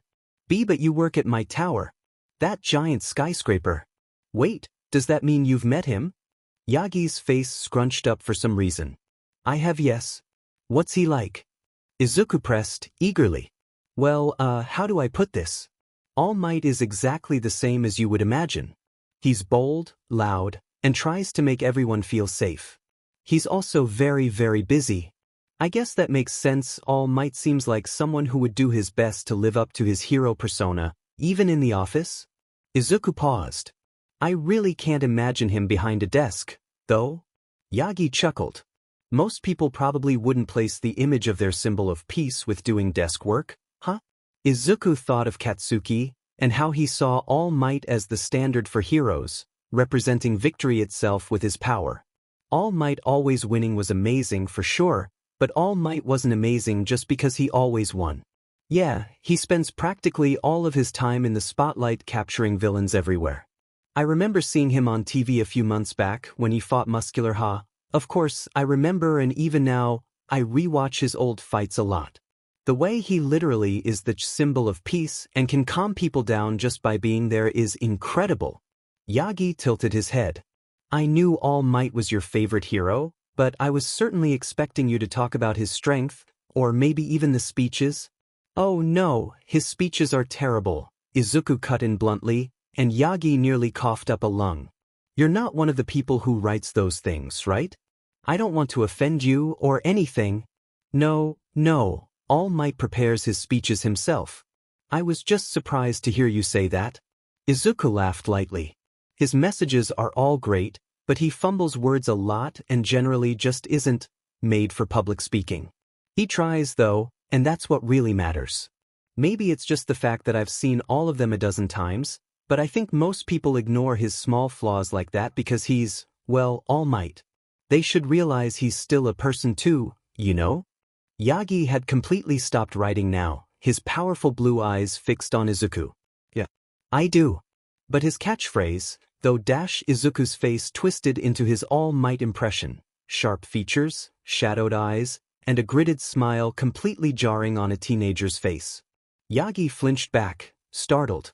Never fear, because I am here. Izuku's face went back to normal.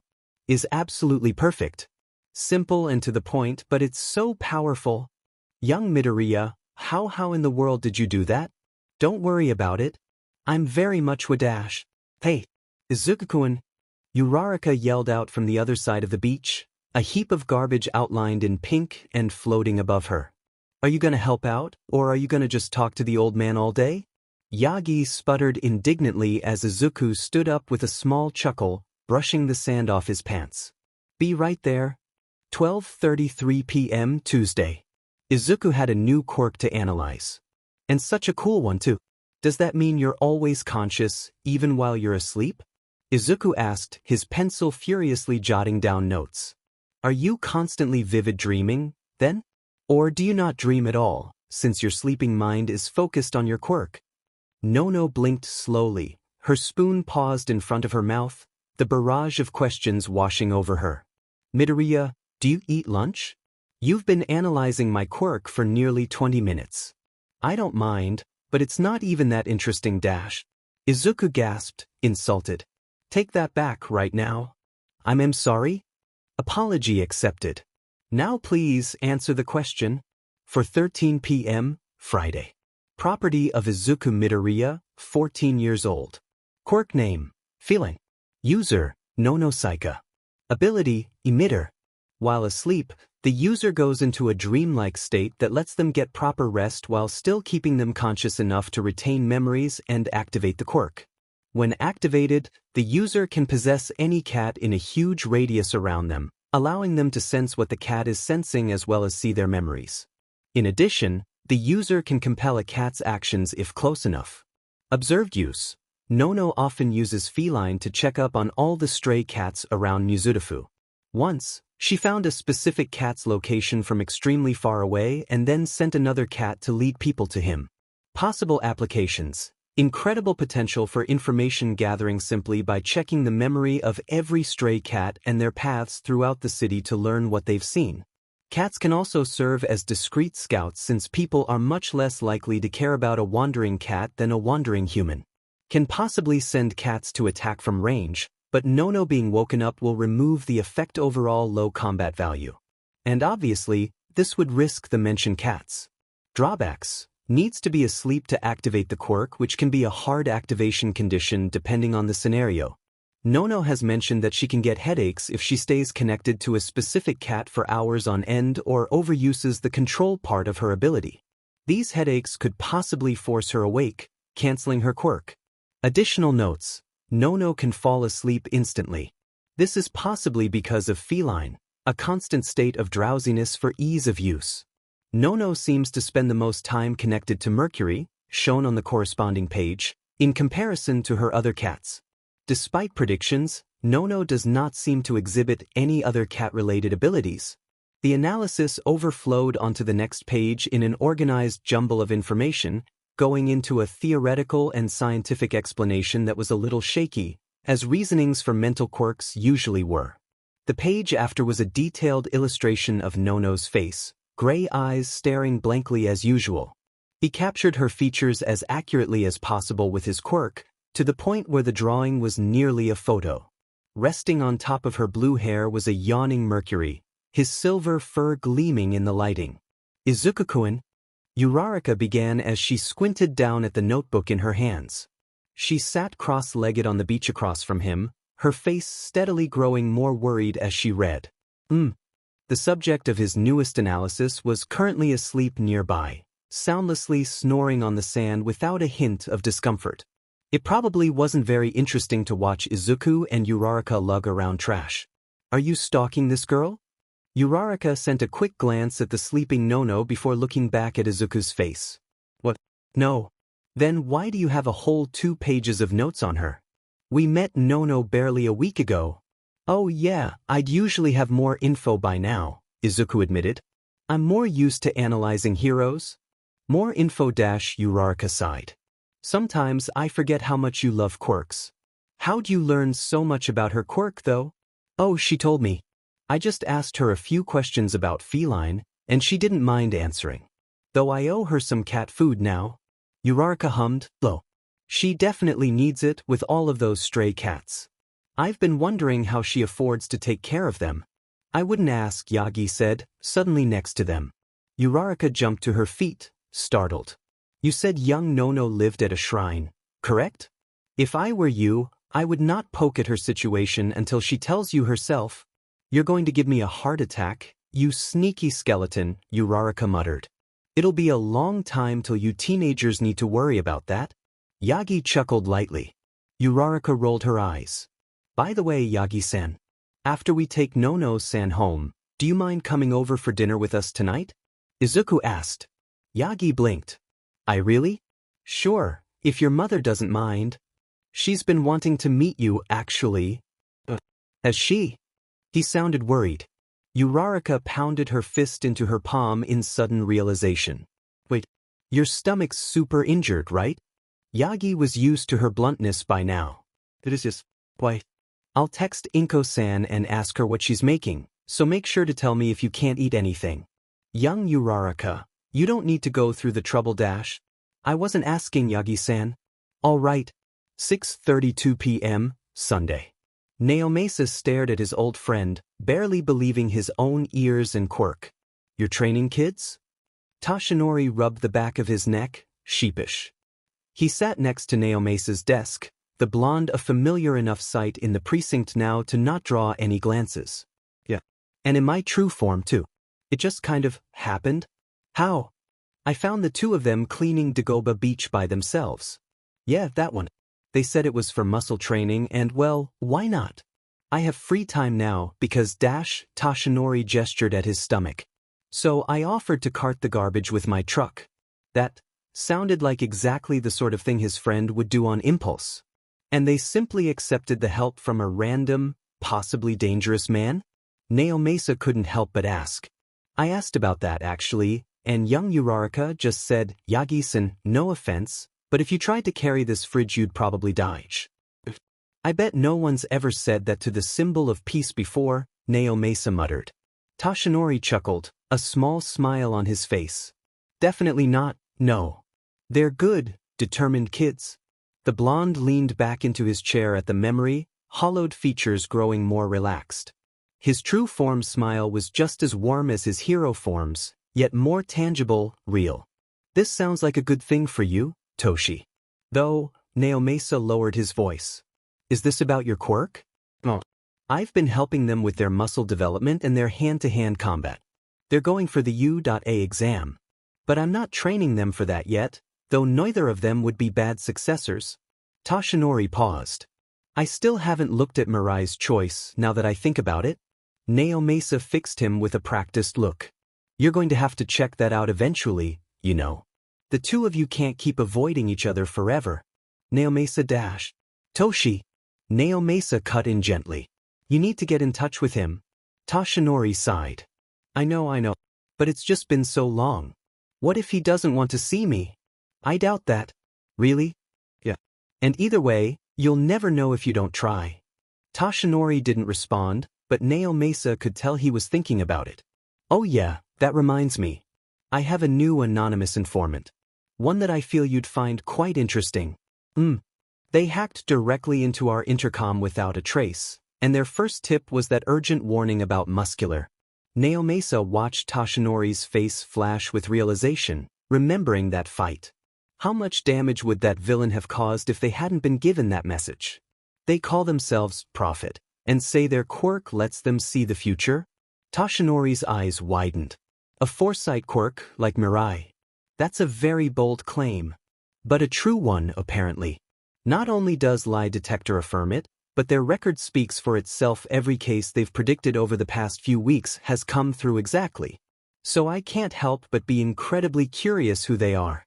You're going to ask Mirai for help, aren't you? Toshinori realized. Naomasa shrugged. Who better to find someone who can see the future than someone who can see the future? 5:46 p.m., Tuesday.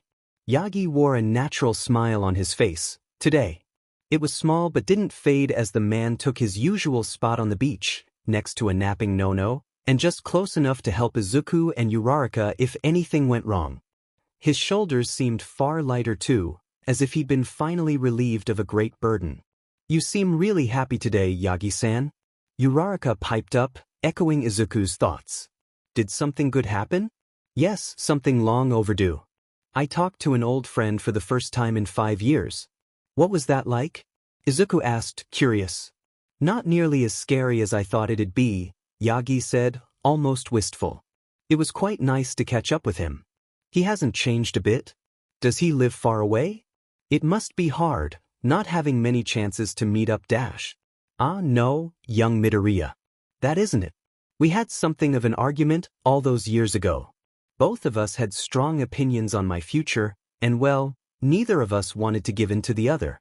We were left at a standstill and stopped working together, separated, then gradually fell out of contact. For years? Uraraka questioned, incredulous. Why didn't either of you try to fix things? We can both be incredibly stubborn, Yagi admitted sheepishly. I didn't know how to reach out first, and apparently neither did he. There is another, more personal issue that made things even more complicated. But I feel like we're on good terms again now. Oh, Uraraka's eyes widened in realization. I get it.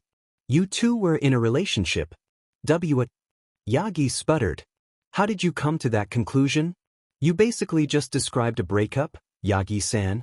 Of a partnership. We were co-workers. Uraraka snorted. Yeah, I bet you were. But what made you take that first step? Izuku asked. After procrastinating so long? Well, a particularly interesting case was brought to my attention. I thought of Mirai, and how this was exactly the kind of thing he'd want to see. And someone close to me convinced me to call him. Are you allowed to tell us what the assignment was about? Yagi cupped his chin thoughtfully. Actually, I could probably tell you about this one. This wasn't official, anyway. Is it really okay to give out agency information like this? Nono wondered. Izuku hadn't noticed her wake up, but there were 2 cats now curled up onto her beach blanket with her. Where had they even come from? Yep, as long as the 3 Yagi smiled down at the animals. 5 of you don't go around telling anyone. I doubt it'll become an issue. Besides, I want young Midoriya's opinion on this. Well, now he was curious. We have a new, anonymous informant. They're quite a skilled hacker, entering our systems and personal communications to drop tips without a trace. Most fascinating, though, is their quirk.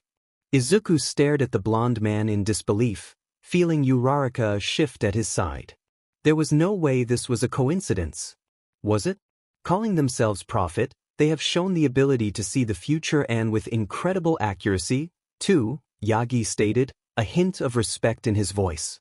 Every case they've reported has been resolved easily, our heroes arriving early to the crime scene. But you said they were an informant, right? Izuku repeated. Not a vigilante? Yes. Why? Then they aren't really breaking any laws. So why is your agency, looking for them? We aren't trying to arrest Prophet.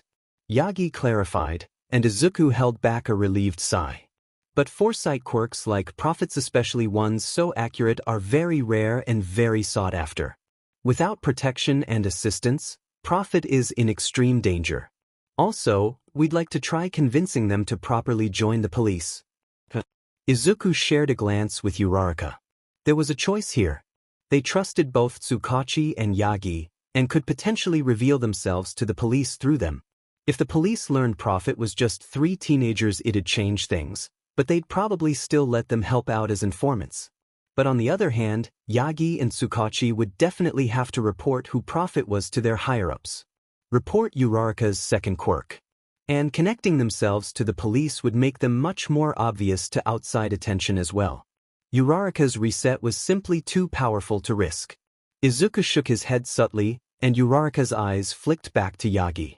If they are living under that much danger and secrecy, they probably won't accept that invitation.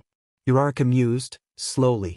I mean, the only other foresight quirk user I've ever heard of is Sir Night-Eye. And not even Izuku knew anything about that guy before he was a hero. Yagi's lips tilted upward ever so slightly at the mention. Your old friend, the one that's helping you on this Prophet case. It's Sir Night-Eye, right? Yagi blinked, stunned, before breaking into a smile. You really are smart, young Midoriya. Yes, that's correct, Ash. You're telling me your ex is Sir Night-Eye? Izuku exclaimed, hands flying to his mouth. Oh my god. I can't believe I know someone who's dated him. Don't forget that he knows All Might too, Uraraka interjected. Uraraka, please, I still haven't even processed that one yet. For the last time, young Uraraka, I was not in a relationship with Mirai. I wasn't. Then why do you say his name like that? Izuku snickered. He knew firsthand how tough changing Uraraka's mind was once she was set on something. Yagi gave up with a long sigh, laying back onto the sand. Nono reached up to pat him softly on the head like she was consoling a cat. At least you believe me, young Nono? Nono didn't say anything. Right? 7:15 p.m. Tuesday. Did you tell him? Uraraka asked as soon as they left the beach together, Yagi's tall form long since out of sight. Tell him what? I mean, did you tell Yagi about Uraraka gestured around with her hands. Prophet and my quirk. And then use a reset to redo it, since it didn't work out? No. That was the, first time I went through that conversation. Really? You seem so sure. Did you want to tell him? Izuku asked. No, Uraraka answered firmly. The more I think about it, the less appealing it is. And also, I have a feeling Prophet isn't going to be a simple, legal informant much longer. Watching a news report and then telling someone about it just isn't enough to save everyone you want to, is it? Izuku really couldn't hide anything from her. Yeah. I know wanting to do more as Prophet is selfish and really going into vigilante territory. Izuku confessed. I mean, all I can do is fight kinda well and hack into things. We haven't even gotten into hero school yet. Izuku-kun. Uraraka cut him off. If I can rescue even more people with you, I will. You don't need to convince me. Izuku blinked, stunned, before breaking into a smile. Thanks, Uraraka. In return, she poked him in the chest. Ochako. Ochako. 3:27 p.m., Thursday. Yagi's hands swung down, chopping the air between them. Start. Ochako immediately swung straight for his jaw. Ochako always fought far more offensively than Izuku did, rushing straight for her opponent, and seeming to insist on aiming for his face, terrifyingly enough, with blows and grapples. A complete contrast to Izuku's more careful, analytical attacks. Izuku raised his arm on reflex to block, throwing his own jab at her face in the same instant. Ochako didn't stop, instead leaning just out of the way so that his knuckles only grazed her cheek. Her next punch was a little too telegraphed, and was caught easily in his palm only for Ochako to step around him, grabbing and twisting his arm behind his back. Her grip was tight enough to lock the limb in place despite how careful she was to only use 4 fingers. "Gotcha!" Ochako claimed brightly from behind him. "Now, surrender." Izuku brought his free arm to his trapped one, pushing down to counter her hold. Then he suddenly twisted to slam his elbow into her stomach, breaking free as she stumbled back. "You're going to have to try harder than that," Izuku teased lightly. Ochako placed her hands on her knees, straightening up again. Her brown eyes flashed. "Oh, I will." Ochako kicked it up a notch. Her fists lashed out like whips against his arms and shoulders, pushing him back blow by blow on the beach. Izuku stepped out of the way of a roundhouse kick, saving his ankles. She didn't pause, pivoting on her heel and throwing a chop with her momentum. Izuku's favorite red sneakers traced an arc in the sand as he dodged, letting the attack fly by. He went to counter, only for Ochako to stomp hard on his foot, literally stopping him in his tracks. Both of her palms shot for his face, and Izuku rose his arms to cover it on reflex. But no impact came. The feint he realized too late. Ochako snapped her leg up, kneeing him in the gut without hesitation. Izuku held back a wince. "Payback." Ochako grinned, smug, and tensed her legs to dash in again. This time, Izuku beat her to it. Izuku met her halfway, and her eyes widened. In a fluid motion he grabbed her fist and turned sharply, his leg sliding to sweep her off her feet. His other hand pushed her shoulder just the right amount and his opponent flipped over with a yelp. Ochako's back crashed down on the sand, defeated, and Izuku smiled. "Gotcha." Ochako crossed her arms, almost pouting. "I should have seen that coming." "Stupid YouTube throws." Izuku chuckled. "YouTube throws?" Yagi questioned from where he'd been silently observing. "Yeah. I get a lot of my moves from the internet." Yagi blinked. "Well, that certainly explains that weird, mid-air twisting kick you messed up last week dash." Ochako snickered, and Izuku's cheeks flushed red. "Usually I get good stuff from there. That was an mistake." "Clearly." Yagi agreed with a small smile. "But then who taught you the rest? And trained you to fight so well? You can't have gotten this skilled through just recollection, no matter how many videos you've watched." "Here we go again. I used to go to a dojo. Tanaka-sensei is an amazing teacher, and she can give the instruction that I really can't. That's why I want Ochako to meet her, but dash. I'm not ready," Ochako protested, sitting up. "I mean, I've barely been training a few months. She'll totally think I'm terrible dash." "She won't." Izuku interrupted. "And even if dash, when..." Ochako corrected. "If she does, then that just means she'll have to train you even more dash. But she'll be disappointed, and you'll look bad for bringing me dash. And there's no way she'll be disappointed when she sees you, Ochako." Izuku snorted. "Izuku-kun, as soon as you started trying I went down instantly. Only because I have a lot more experience than you do," Izuku reminded gently. "Remember? Young Midoriya is right." Yagi chimed in. "For someone who started so recently, you are doing remarkably well in hand-to-hand combat. You're amazing, Izuku." Izuku gave her his hand and she took it, letting him pull her up. Ochako brushed the sand off her legs with a sigh. "I guess I've pushed this off far too long, huh?" For 2 p.m. Thursday. Toshinori didn't know much about teenagers if he was being honest. Or kids in general. It had been a long time since he was one after all. But it was easy to tell how much potential Midoriya and Uraraka had. They set out to clean the trash-infested Dagobah beach with just the two of them for no reason other than training and community service. They had the drive needed to become truly great heroes. Training daily long before they would even get to UA. Toshinori had no doubt that they would pass the exam by a landslide. Midoriya in particular. His quirk analysis was on a professional level, and he knew how to adapt that knowledge as well. And his hand-to-hand combat was already better than most actual heroes, enough for him to be the one teaching his peers. So, Toshinori was pleasantly surprised when Midoriya asked him to tag along, and quite excited to meet the person who taught the boy. He probably made a weird sight on the street, though, a tall, painfully thin man walking next to two teenagers that he looked nothing like. How long have you been learning from this Tanaka-sensei, young Midoriya? Toshinori asked. Midoriya ran a hand through his fluffy hair. A couple of years. She's super good, she could probably even beat you, Yagi-san. Tanaka-sensei's pretty cool. Toshinori could almost hear the respect in the boy's voice. Do you think she'll let me spar with her then, sometime? He didn't fight much in his weaker form. If the time he could use one for all kept decreasing, it'd be better if he tried practicing more without it. The idea of losing one for all completely, of not having the comfortable warmth that had rested in his soul for decades, made him shiver despite the perfect weather. Yeah.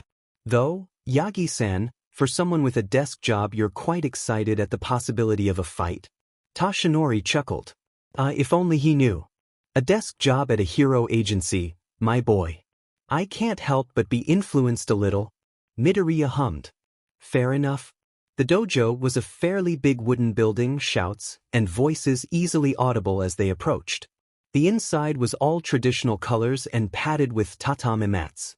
The three of them drew some glances as they walked in before the practicing students went back to what they were doing. All of them were clad in white martial arts uniforms. Then a woman nearly as tall as Toshinori broke away from a group of teenagers to greet them. Her black hair was tied back in a ponytail and her expression held stern as she took them in, only lightening up the slightest bit when her eyes landed on Midoriya. Izuku.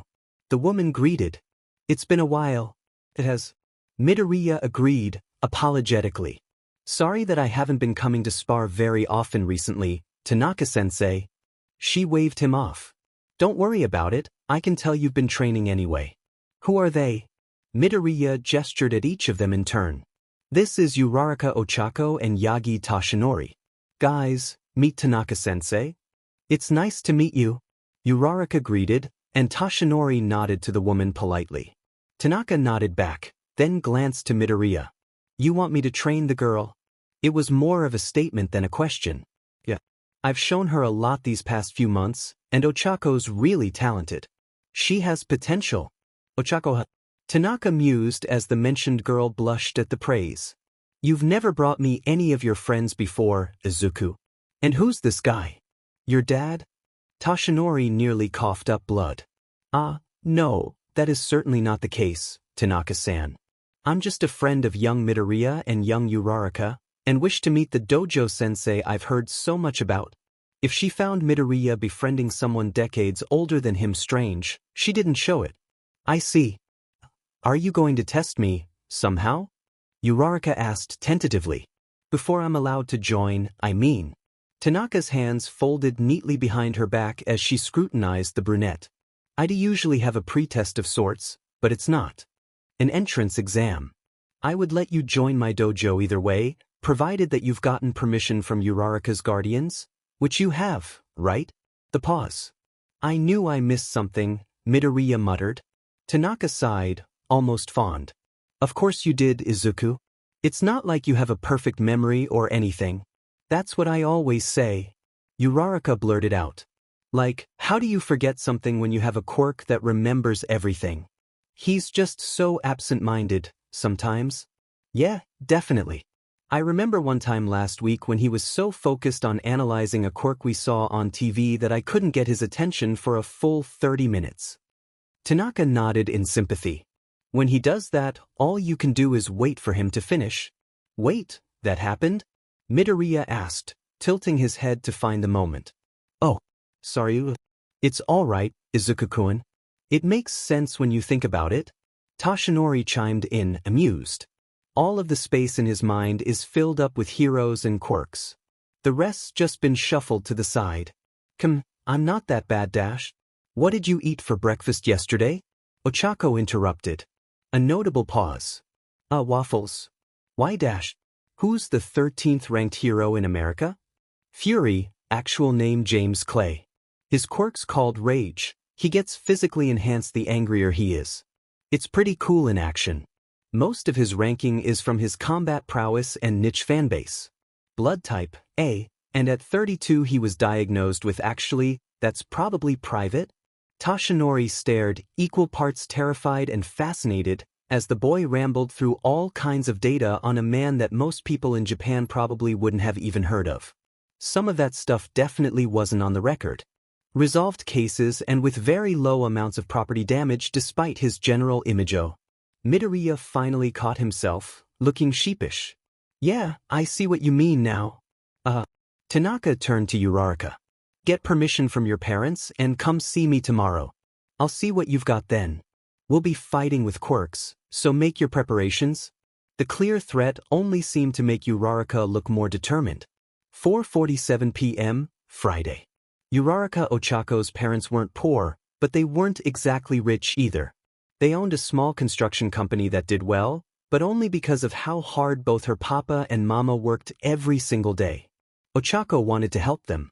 So when Ochako got zero gravity and accidentally floated up her toys in that pretty, pink glow, she was so happy. Her parents wouldn't have to worry about heavy lifting or anything. She could make everything so much easier for them. And Ochako was smart. She could do all of that annoying business stuff if she tried easily. Sure, she wouldn't be able to become a rescue hero like 13 and learn to fly up to the stars to save people like she'd always dreamed of. But it'd be worth it. Papa and Mama didn't see it that way. They loved her and cared about that dream even more than she did. So an older Ochako made a compromise. She'd become an amazing rescue hero, one of the best, and make more than enough money to give her parents the rich, relaxed life they deserved. Something like those couples in movies, maybe resting peacefully together in one of those cliché perfect houses. She trained her quirk hard and learned what little fitness and hand-to-hand combat she could without any direction. 2 years before Udare's entrance exam, Ochako moved into a small apartment in Mizudafu to prepare. It was hard at first to live alone, yeah, but she adapted. She called her parents every day on video. Papa and Mama always squished together to appear in the frame of her small phone and seemed to brighten up as soon as they saw her face. She got new gloves, nice, black ones that made her look cool, and friends at her new school. She went on long walks around Mizudafu to get used to the place, or maybe just when she couldn't take sitting in an empty house anymore. She got a part-time job at a cafe for a while. It had a nice atmosphere, decent pay, and lots of new people to see every day. Ochako definitely wasn't expecting her cafe to be robbed by a dangerous villain, and that dangerous villain to be stopped by a brilliant, green-haired boy her age. And then for that boy to casually lie to a police detective and then reveal that she had a second quirk all these years. Ochako's quirk was part of her identity, who she was. Learning that she had another took a lot of time to process. But Reset was amazing. Even though she couldn't remember what she erased, she'd probably never tell Izuku just how much she hated that she forgot everything. She had the ability to reverse time. All of the terrible words, moments, tragedies, and deaths she would see as a hero could have happier possibilities if she worked with Izuku. How could she say no? And that eventually led Ochako here, willfully heading off to fight a very scary lady after getting parental permission from her confused yet supportive parents. There were no stakes here, she knew. She'll lose against Tanaka badly, have you seen those muscles? Hopefully not making Izuku look like too bad of a teacher, and Tanaka would then accept her into the dojo anyway. It didn't actually matter if she impressed Izuku's old sensei or not. But to Ochako, it felt like more than a meaningless pretest. To her, this was a challenge. A way to prove her strength, quirk, and potential. So when she tugged Izuku aside, she didn't ask him anything about Tanaka's fighting style, her weaknesses, or even her quirk. If he helped her, there wouldn't be any point. Instead, she silently handed him her precious black gloves. She instantly missed them and the comfort they brought, but she knew Izuku would take good care of them. Then Ochako pressed her bare fingertips together, feeling the thrum of energy in her gut.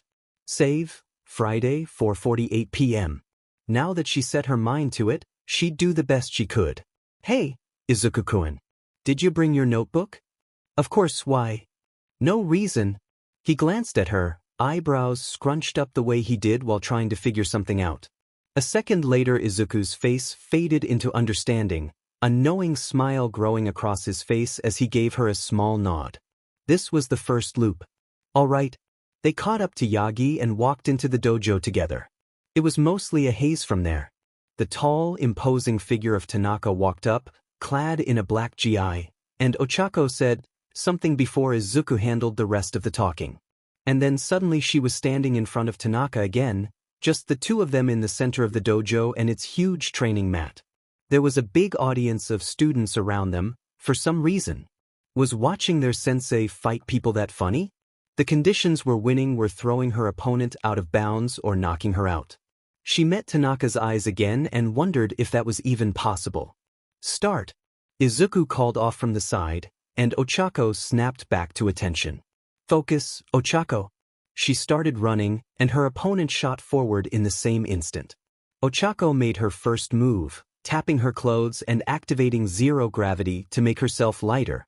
She used the sudden burst in speed to lunge, palms outstretched.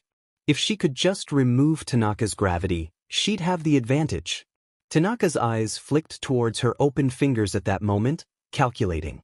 Then the woman twisted to let Ochako's hands fly past her and grabbed her arm in an iron grip. The world spun, and Ochako's back slammed hard into the tatami mat. So that's where Izuku learned to do that. Luckily, her weight was still reduced. Ochako recovered almost instantly, rolling to her feet just in time to block a powerful roundhouse kick aimed straight at her face. Her arms trembled through her glowing shirt. Tanaka wasn't holding back at all. Ochako let the heavy leg slide off to throw a palm strike, feeling it get batted away instantly. She dashed around to attack Tanaka's blind spot, just like Izuku taught her, but the woman shot a kick behind her without even a glance that made Ochako leap out of range. She didn't give up, using a hook that missed Tanaka completely, annoying tall people, that suddenly turned into an uppercut that actually did come close to her opponent's jaw. And then Tanaka started to speed up, underestimating her less and less, and oh fuck. Tanaka launched into a really cool-looking series of kicks that Ochako would have loved to observe if, they weren't aimed at her. As it was all she could do to defend against the barrage. But she was being easily overwhelmed more and more as the seconds passed. Even though every attack was carefully aimed to avoid Ochako's hands, they came from every angle relentlessly. A front kick snapped through the air by Ochako's face and her opponent's other foot crashed painfully against her raised arms. She ducked under one jab, then another, but missed the third one flying straight towards her face. Everything went black. 4:56 p.m., Friday. The first thing Ochako saw when she opened her eyes was Izuku. He was looking down at her, fingers tapping a rhythm against the notebook in his hands. Izuku-kun? What happened? Ochako asked, sitting up. Her head hurt a little, but she pushed the feeling away. She was still on a tatami mat, but everybody seemed to have wandered to other parts of the dojo except Izuku. Tanaka-sensei knocked you out? Izuku sighed. It's sort of a rite of passage in a way. She knocks out everyone who joins up with some experience already. She has the skill to do it safely, but, yeah, that explained the required parental permission. And the audience. You're officially a student of this dojo now, Ochako, Izuku said, his voice a little softer now. She ignored the little twitch her fingers made when he said her name like that. You earned it and you showed her some of your potential. But you aren't satisfied with just that much, are you? Ochako wordlessly reached out and Izuku handed over his precious notebook, along with a pencil. She took it carefully in her hands, pinkies off the covers, and flipped past his amazing notes to the first open page. And then she began to write. 4:48 p.m., Friday, first reset. Now that she set her mind to it, she'd do the best she could. Hey, Izuku-kun. Did you bring your notebook? Yeah. Ochako glanced over to see him writing into it in neat, careful strokes. A couple of seconds passed before he handed his precious notebook over to her. She took it carefully in her hands, pinkies off the covers, and flipped past his amazing notes to the first open page. Reset number 1. Hello, past self. This is so cool, it's like I'm making a time capsule but for the past. Tanaka is even faster than we thought. And she hits really, really hard. I couldn't even make her use her quirk. When you try to float her, she's going to throw you over her shoulder and then aim a vicious kick at your face. I couldn't even figure out how to hit her after that. Good luck. That sounded terrifying. Her future self was probably exaggerating though. The dojo sensei would definitely be holding back on her since she wasn't even a student yet. 4:48 p.m., Friday, second reset. Now that she set her mind to it, she'd do the best she could. Hey, Izuku-kun. Did you bring your notebook? Yeah. Ochako glanced over to see him writing into it in neat, careful strokes. A couple of seconds passed before he handed his precious notebook over to her. She took it carefully in her hands, pinkies off the covers, and flipped past his amazing notes to the first open page. Reset number 2. Hello, past self. This is so cool, it's like we're in a relay race. Tanaka is even faster than we thought, and hits really, really hard. No, we are not exaggerating. My arms hurt. I couldn't even make her use her quirk. When you try to float her, she's going to throw you over her shoulder and then aim a vicious kick. I know what you're thinking, just grab onto her leg. Nope. She sees it coming and dodges. I couldn't even figure out how to hit her after that. That was fewer exclamation points than Ochako would have expected from a letter to herself. She must have expected that try to go far better and been disappointed. Poor Ochako.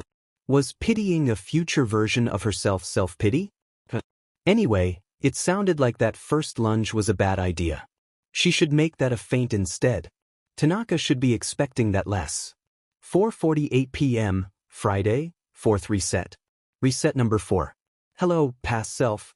This is so cool, it's like we're in a relay race. Tanaka hits really, really hard. Don't try to take her hits head-on.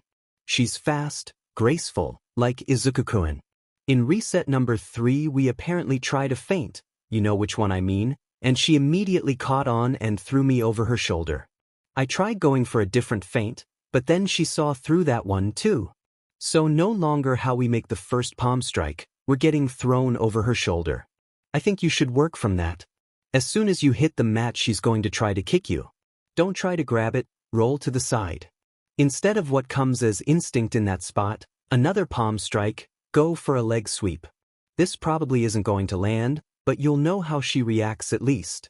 That sequence of attacks, when she speeds up. You need to watch out for the jabs. I couldn't make her use her quirk. It sounded like Tanaka figured out zero gravity in just an instant. No wonder the note was telling her to vary it up. More kicks, more kicks. 4:48 p.m., Friday, 5th reset. Reset number 5. Hello, past self. This is so cool, it's like we're in a relay race. Tanaka hits really, really hard. Don't try to take her hits head-on. She's fast, graceful, like Izuku-kun. This didn't happen to me, but if you get thrown over her shoulder she's gonna try to kick you. Don't try to grab it, roll to the side. New plan. Try to hide your quirk until the right moment. So don't use it on your clothes. I know this'll make you slower, but trust me, I am literally you. Start off with a leg sweep. She's going to do this epic jump kick thing that you're gonna duck under, and then she's gonna aim this punch at your face. I did not dodge that punch. You should. You need to watch for the cool kicks, and then for her jabs, there's not 2, but 3. You see an opening and try to get her with the palm strike. It's too obvious and we suffer for it. I couldn't make her use her quirk. But I found a weakness. She is still underestimating us, despite what you think. So when you go for that second opening you see, put everything you have into it. Good luck. Ochako bit her lip. 5 whole fights that she didn't remember, and she still didn't even have her opponent's quirk. But she still had plenty of precious thoughts and ideas to use. She met Izuku's eyes, beautiful emerald green, calmly watching her think. He must have seen her fight Tanaka 5 times already, but he was still here to pass on the little information 5 Ochakos had managed to obtain. She had the support of 5 Uraraka Ochakos and 1 Midoriya Izuku, and that gave Ochako a new burst of confidence. Let's try out this plan. 4:48 p.m. Friday, 8th reset. Hey, Izuku-kun. Did you bring your notebook? Yeah. Ochako glanced over to see him writing into it in neat, careful strokes, pencil quietly transcribing a long message. A full minute passed before he handed his precious notebook over to her. She took it carefully in her hands, pinkies off the covers, and flipped past his amazing notes to the first open page. There was an entire letter written there, nearly taking up all of the given lines. Reset number 8. Hello, past self.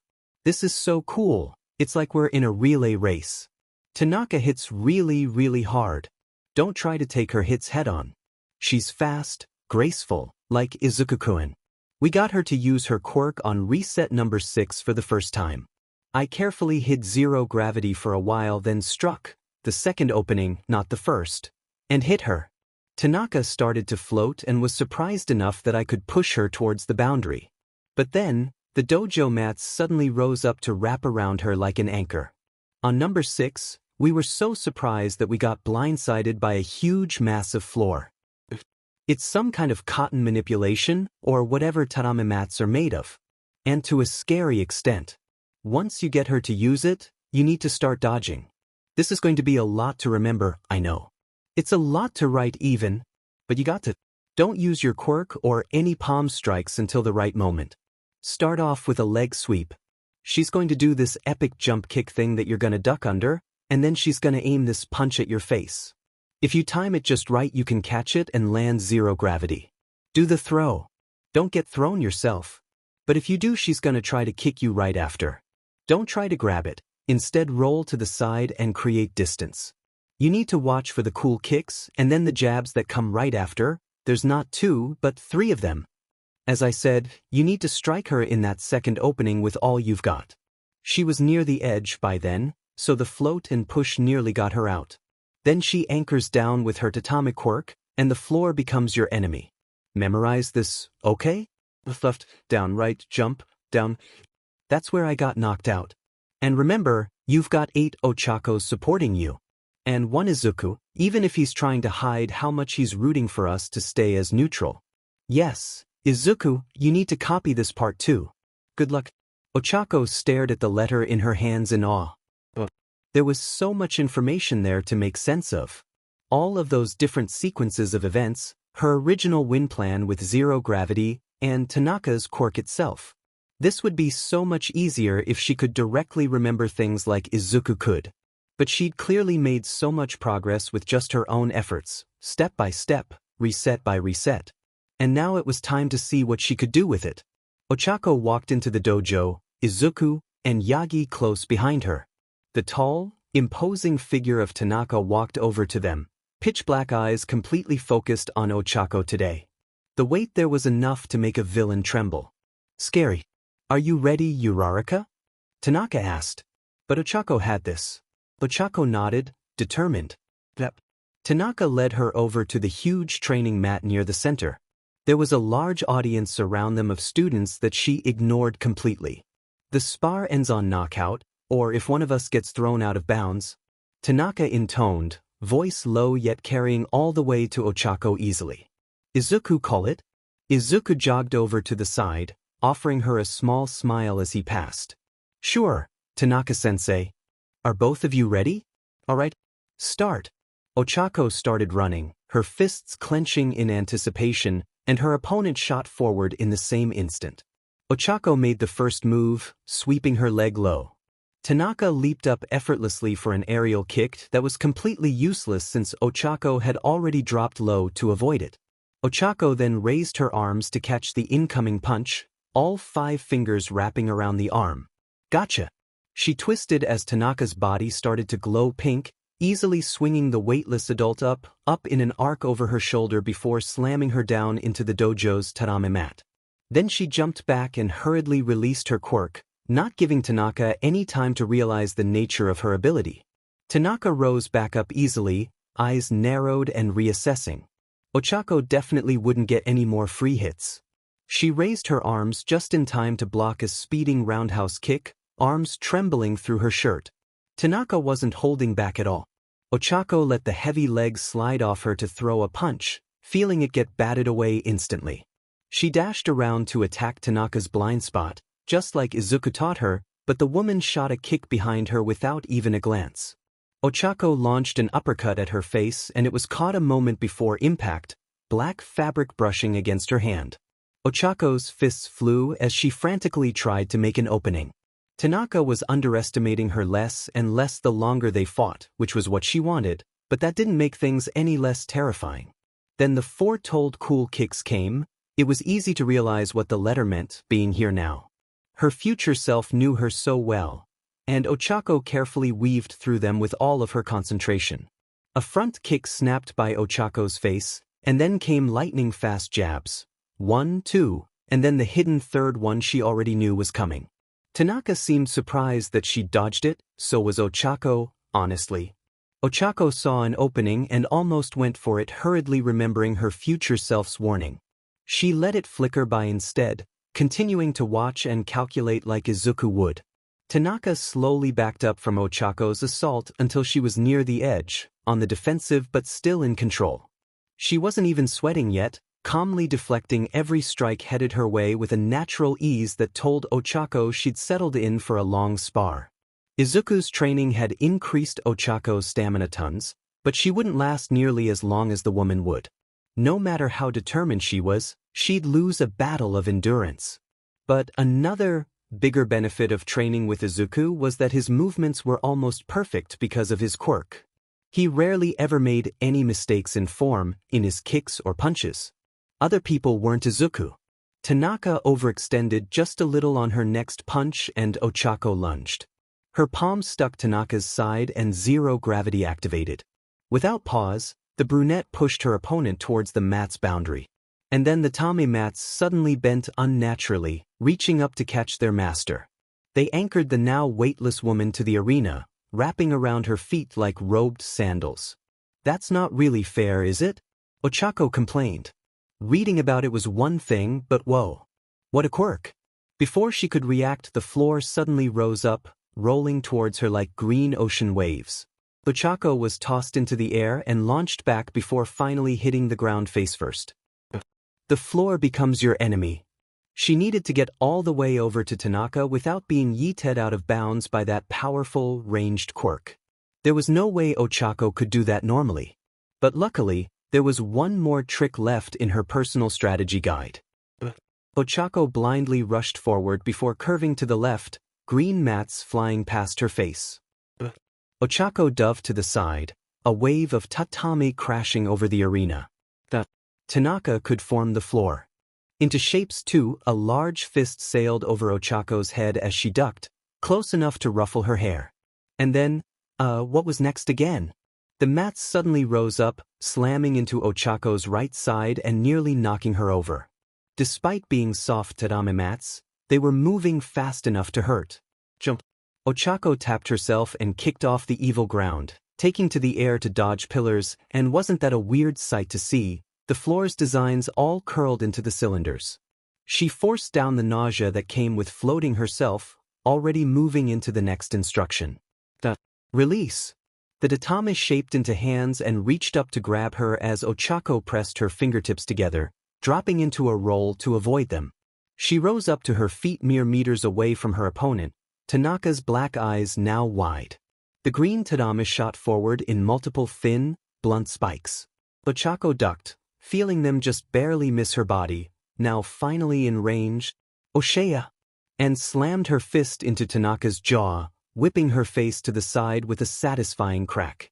The world held still for a moment, the dojo completely silent except for Ochako's tired, panting breaths. She did it. She actually managed to hit her. Tanaka turned her head back to Ochako, her calloused hands slowly rising up to her face. Then she smiled. "That was a great punch, Uraraka." Ochako beamed. "Thanks, Tanaka-sensei." She'd impressed someone this strong, someone who taught Izuku. And with nothing but her own body, mind, and quirks. "Though I'm still in bounds." Tanaka-sensei's foot tapped the mat below her. Ochako raised her aching arms up and took a step forward, only for her legs to give out. She fell to her knees with a huff, completely spent. "And you can barely move. So what now?" "That was a very good question." "I surrender?" Ochako tried. Tanaka hummed, considering. 4:59 p.m., Friday, 8th reset. The first thing Ochako saw when she opened her eyes was Izuku. He was looking down at her, fingers tapping a rhythm against his knees. "Izuku-kun? What happened?" Ochako asked, sitting up. Her head hurt a little, but she pushed the feeling away. She was still on a tatami mat, But everybody seemed to have wandered to other parts of the dojo except Izuku. Tanaka-sensei knocked you out? Izuku sighed. Even though you'd surrendered already. It's a rite of passage in a way. She knocks out everyone who joins the dojo with some kind of experience. That explained the required parental permission. And the audience. But you're officially a student of this dojo now, Ochako, Izuku said, his voice a little softer now. Just like her headache, she ignored the little twitch her fingers made when he said her name like that. You were incredible back there. No one's ever landed a hit on Tanaka-sensei on their first try before, you know. Well, I did cheat a little. Izuku chuckled. Maybe. But you were just using your quirk, exactly like she was. That reminded her. Hold on, Izuku, are you okay? Yeah? Why wouldn't I be dash? I used reset a whole 8 times. I made you live through this fight for so long just to pass me my notes. I'm so selfish dash. No you aren't. Izuku cut her off. I was fully on board with this. Just like you often agree to help me with reset, today we agreed to help you with it. Izuku smiled. A 10-minute loop isn't much to me, and this one was so fun. I watched you fight Tanaka-sensei 8 times, getting more clever, more intuitive with every reset, willing to do better the next time. You really are amazing, Ochako. I told you she'd never be disappointed. He made her sound so cool, even though she must have been fumbling blind, struggling to get every little piece of information she'd gotten. Ochako couldn't help but smile back, warm. I guess you did, Izuku-kun. Can I see those memories with you later? Sure,